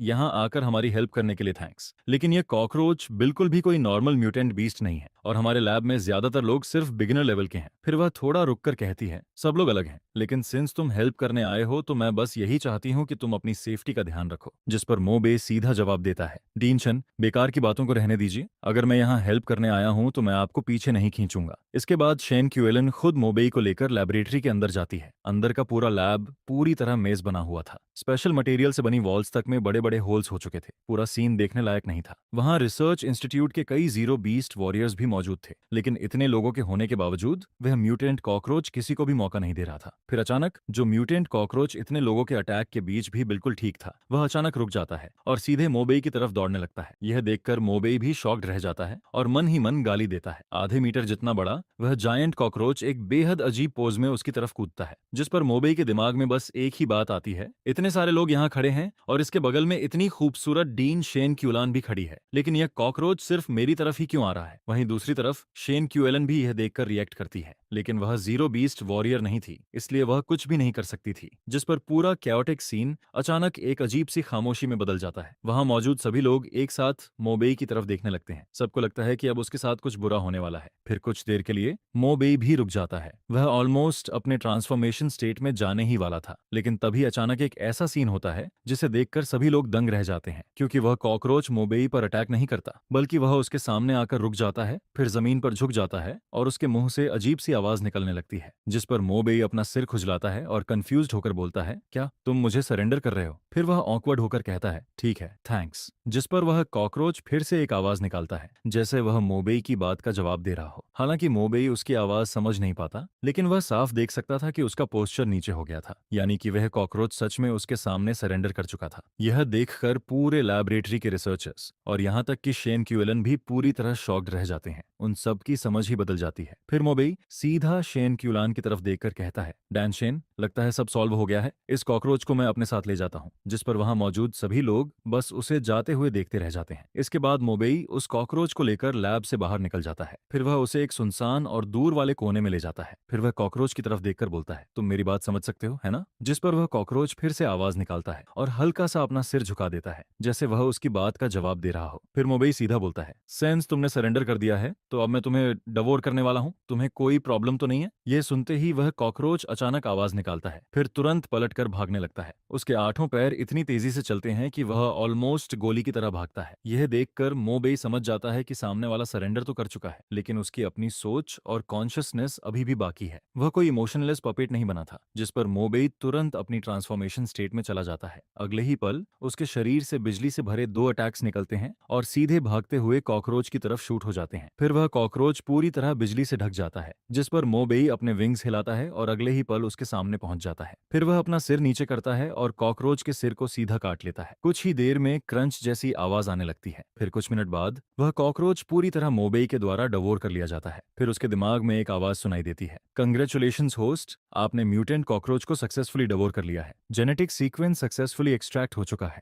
आपने नई एबिलिटी इवॉल्व की है, स्पिरिट वॉइड टेंटिकल। इसमें पावरफुल डेंजर परसेप्शन एबिलिटी मौजूद है। जिस पर मोबेई थोड़ा कंफ्यूज्ड हो जाता है। स्पिरिट वॉइड टेंटल, यह नाम थोड़ा अजीब है, लेकिन नाम से ज्यादा उसे उस नई डेंजर परसेप्शन एबिलिटी में इंटरेस्ट था। जिस पर अगले ही पल मोबेई अचानक कुछ फील करता है। फिर उसके सिर के ऊपर 2 लंबे और पतले फीलर्स निकल आते हैं। यह देखकर वह तुरंत बोल पड़ता है, यह क्या है? डबल पोनीटेल वॉरियर बन गया हूं क्या? जिस पर उसके होंठ हल्के से ट्विच करने लगते हैं। अब तक हर बार जब भी उसने कोई नया जीन सीक्वेंस डवोर किया था, उसके शरीर में कुछ चेंजेस हुए थे, जैसे उसकी पीठ पर ब्लैक फॉल्कन के विंग्स आ गए थे या फिर उसके सिर पर इलेक्ट्रिक फीलर्स उग गए थे। लेकिन इस बार म्यूटेंट कॉकरोच को डवोर करने के बाद उसके सिर पर सच में 2 लंबे फीलर्स निकल आए थे। इसके बाद उसे महसूस होता है कि उसकी सेंसेस कई गुना बढ़ गई हैं। उसके आसपास हवा की हल्की सी मूवमेंट भी अब उससे छुप नहीं सकती थी। और तभी अचानक मोबेई को एक खतरनाक ऑरा फील होता है, जिस पर वो बिना कुछ सोचे तुरंत साइड में हट जाता है। फिर उसके पीछे खड़ा एक बड़ा पेड़ अचानक मरोड़ने लगता है और अगले ही पल वहां करीब 2.5 मीटर लंबा एक जायंट कैमेलियन दिखाई देता है। यह देखकर मोबेई के दिल में एक झटका लगता है, क्योंकि वह कैमेलियन पहले से वहीं छुपा हुआ था, लेकिन उसे उसकी मौजूदगी का जरा भी एहसास नहीं हुआ था। फिर जब चामेलियन देखता है कि उसका अटैक मिस हो गया तो वह जोर से गरजता है, जिस पर अगले ही पल वह अपने चारों पैरों में ताकत लगाकर फिर से मोबेई की तरफ झपटता है। वह सीधा मोबेई की तरफ झपटता है, लेकिन अब मोबेई न सिर्फ सामने वाले की स्लो मूवमेंट को साफ साफ देख पा रहा था, बल्कि वह उसकी पूरी मूवमेंट ट्रैजेक्टरी भी एक्यूरेटली समझ पा रहा था। जिस पर अगले ही पल मोबेई अपना हाथ आगे बढ़ा बढ़ाता है और सीधे उस कैमेलियन के पेट पर रख देता है। फिर अचानक उसके हाथ से अनगिनत तेज दांत बाहर निकलते हैं, जिस पर वह कैमेलियन जोर से चीखने लगता है। उसके पेट का मांस पागलों की तरह फटने लगता है और कुछ ही सेकंड में उसके अंदर के सारे ऑर्गन्स बाहर निकल जाते हैं, जिस पर वह जायंट कैमेलियन वहीं पर तुरंत मर जाता है। यह देखकर मोबे कुछ देर तक अपने खून से भरे हाथ को देखता रहता है। वह काफी देर तक शॉक्ड खड़ा रहता है, फिर धीरे धीरे उसे होश आता है। इसके बाद उसके चेहरे पर एक्साइटमेंट आ जाती है। उसे समझ आ जाता है कि इस कॉकरोच टेंटिकल का इफेक्ट बिल्कुल छोटा नहीं है। इस चीज के साथ जब भी वह किसी से फाइट करेगा उसके पास एक बहुत बड़ा एडवांटेज रहेगा। लेकिन तभी अचानक पूरे आसमान का माहौल बदल जाता है। जो साफ स्काई थी वह अचानक काले बादलों से भर जाती है। फिर दूर किसी डायरेक्शन से एक काला लाइट पिलर सीधा आसमान में उठता है, जिस पर उसी समय वहां मौजूद अनगिनत लोग यह सीन देखते हैं। सेकंड रियलम खुल चुका था। यह देखकर मोबेई की आंखें सिकुड़ जाती हैं। उसकी आंखों में एक्साइटमेंट साफ दिखाई देती है, क्योंकि रिबर्थ से पहले वह सिर्फ एक नॉर्मल इंसान था। वह इन सारी अपॉर्चुनिटीज को सिर्फ देख सकता था, छू नहीं सकता था। लेकिन अब सब कुछ अलग था। अब वह इन सारे बेनिफिट्स को खुद हासिल करना चाहता था, जिस पर मोबेई तुरंत वापस लौटता है और यान शाओतियान, यान नानजी और फेट दहाई से कहता है, चलो मेरे साथ चलो, मौका आ चुका है, हमें अभी तुरंत वहां पहुंचना होगा। फिर जब मोबेई और बाकी लोग वहां पहुंचते हैं तो वहां पहले से ही बहुत सारे लोग जमा हो चुके थे, जिस पर फैट दहाई थोड़ा हैरान होकर कहता है, इतने सारे लोग यहाँ कैसे आ गए? क्या ये सब रिटेल फाइटर्स हैं? जिसके जवाब में यान शाओतियान कहता है, हाँ, इस समय कोई भी नॉर्मल इंसान यहाँ आने की हिम्मत नहीं करेगा। यहाँ मौजूद सभी लोग रिटेल फाइटर्स हैं। फिर वह आगे बोलता है, लेकिन रिटेल फाइटर्स भी बिना सोचे समझे कुछ नहीं करेंगे। जिस पर मोबेई उन सबको देखकर कहता है, तुम सब अपना ध्यान रखना। फिर वह यान शाओतियान और बाकी लोगों की तरफ देखता है और सबसे पहले खुद आगे बढ़ जाता है, जिस पर यान शाओतियान और फैट दहाई भी मजबूरी में उसके पीछे चलने लगते हैं। फिर जैसे ही मोबेई और बाकी लोग उस जगह के अंदर जाते हैं, उनके सामने की दुनिया पूरी तरह बदल जाती है। अचानक बिना किसी वार्निंग के उनके सिर के ऊपर आसमान में एक लाल खून जैसा मून दिखाई देता है। यह देखकर फैट दहाई तुरंत बोलता है, अब मेरी बारी है। ड्रैगन टाइगर माउंटेन और तियानशी रोड के लोग दो हाथ दिखाएंगे, देखना हमारा ड्रैगन टाइगर माउंटेन कभी किसी से नहीं डरता। फिर वह कॉन्फिडेंस के साथ अपनी छाती थपथपाता है और कहता है, चिंता मत करो, सब मुझ पर छोड़ दो। इसके बाद फैट दहाई अपनी जेब से एक कार्ड निकालता है। फिर वह उसे अपने बाएं हाथ में पकड़ता है और दाएं हाथ से कुछ साइंस बनाना शुरू करता है। कुछ देर बाद फैट दहाई अचानक एक डायरेक्शन की तरफ देखने लगता है। फिर वह कहता है, इस पूरे एरिया में सबसे बड़ा मौका उसी डायरेक्शन में है, अगर हम उस तरफ चलते रहें तो हमें वह जरूर मिल जाएगा। जिस पर मोबेई सिर हिलाता है। उसे महसूस होता है कि लोनगहू माउंटेन के हेवनली मास्टर सच में मजाक नहीं है। फिर कुछ देर बाद सबके सामने एक बहुत बड़ा ऑल्टर दिखाई देता है। उस ऑल्टर का साइज लगभग एक फुटबॉल फील्ड जितना बड़ा था और सबसे अजीब बात यह थी कि ऑल्टर के आसपास की सारी फॉग किसी इनविजिबल ताकत की वजह से हट गई थी। उस ऑल्टर के बीच में एक ऊंचा प्लेटफॉर्म बना हुआ था और उस प्लेटफॉर्म पर बहुत सारे बारीक और अजीब पैटर्न्स बने हुए थे, जिन्हें देखकर एक अजीब फीलिंग आती थी। फिर जब मोबेई ऊपर देखता है तो उसे वहां 6 क्रॉसेस दिखाई देते हैं। हर क्रॉस पर एक सेट आर्मर रखा हुआ था। वह पूरा ब्लैक कलर का था और उसके ऊपर एक अजीब सी पावर बह रही थी और हर आर्मर के बीच में एक पेल ब्लू कलर का जेम लगा हुआ था। उस जेम पर भी कुछ अननोन पैटर्न्स बने हुए थे। यह देखकर मोबेई की आंखें चमक उठती हैं, क्योंकि यही वह जगह थी और इन क्रॉसेस पर रखे वही आर्मर्स, वही रेस्यूरेक्शन इक्विपमेंट थे। जिस पर मोबेई बिना एक सेकंड वेस्ट किए अपनी ब्लैक विंग्स फैलाता है और सीधे उस प्लेटफॉर्म की तरफ उड़ने लगता है। लेकिन तभी अचानक एक जोरदार रोर सुनाई देता है जो पूरे अंधेरे आसमान में गूंज जाता है। फिर फॉग के अंदर से एक बहुत बड़ा मॉन्स्टर बाहर आता है और सीधे ऑल्टर के सामने उतर जाता है, जिस पर वह मोबेई का रास्ता रोक देता है। उस मॉन्स्टर का पूरा शरीर फॉग में छिपा हुआ था, लेकिन फिर भी उसका बड़ा बॉडी और हाथ में पकड़ा हुआ ट्राइडेंट साफ दिखाई दे रहा था। उस ट्राइडेंट पर नीली आग जल रही थी। यह देखकर मोबेई का चेहरा सीरियस हो जाता है, क्योंकि उसे तुरंत समझ आ जाता है कि यह डार्क साउंड फॉरेस्ट का मॉन्स्टर है। लेकिन यह कोई normal dark sound forest monster नहीं था। यह एक एलीट लेवल का डार्क साउंड फॉरेस्ट मॉन्स्टर था और उसके शरीर से निकलने वाली ऑरा देखकर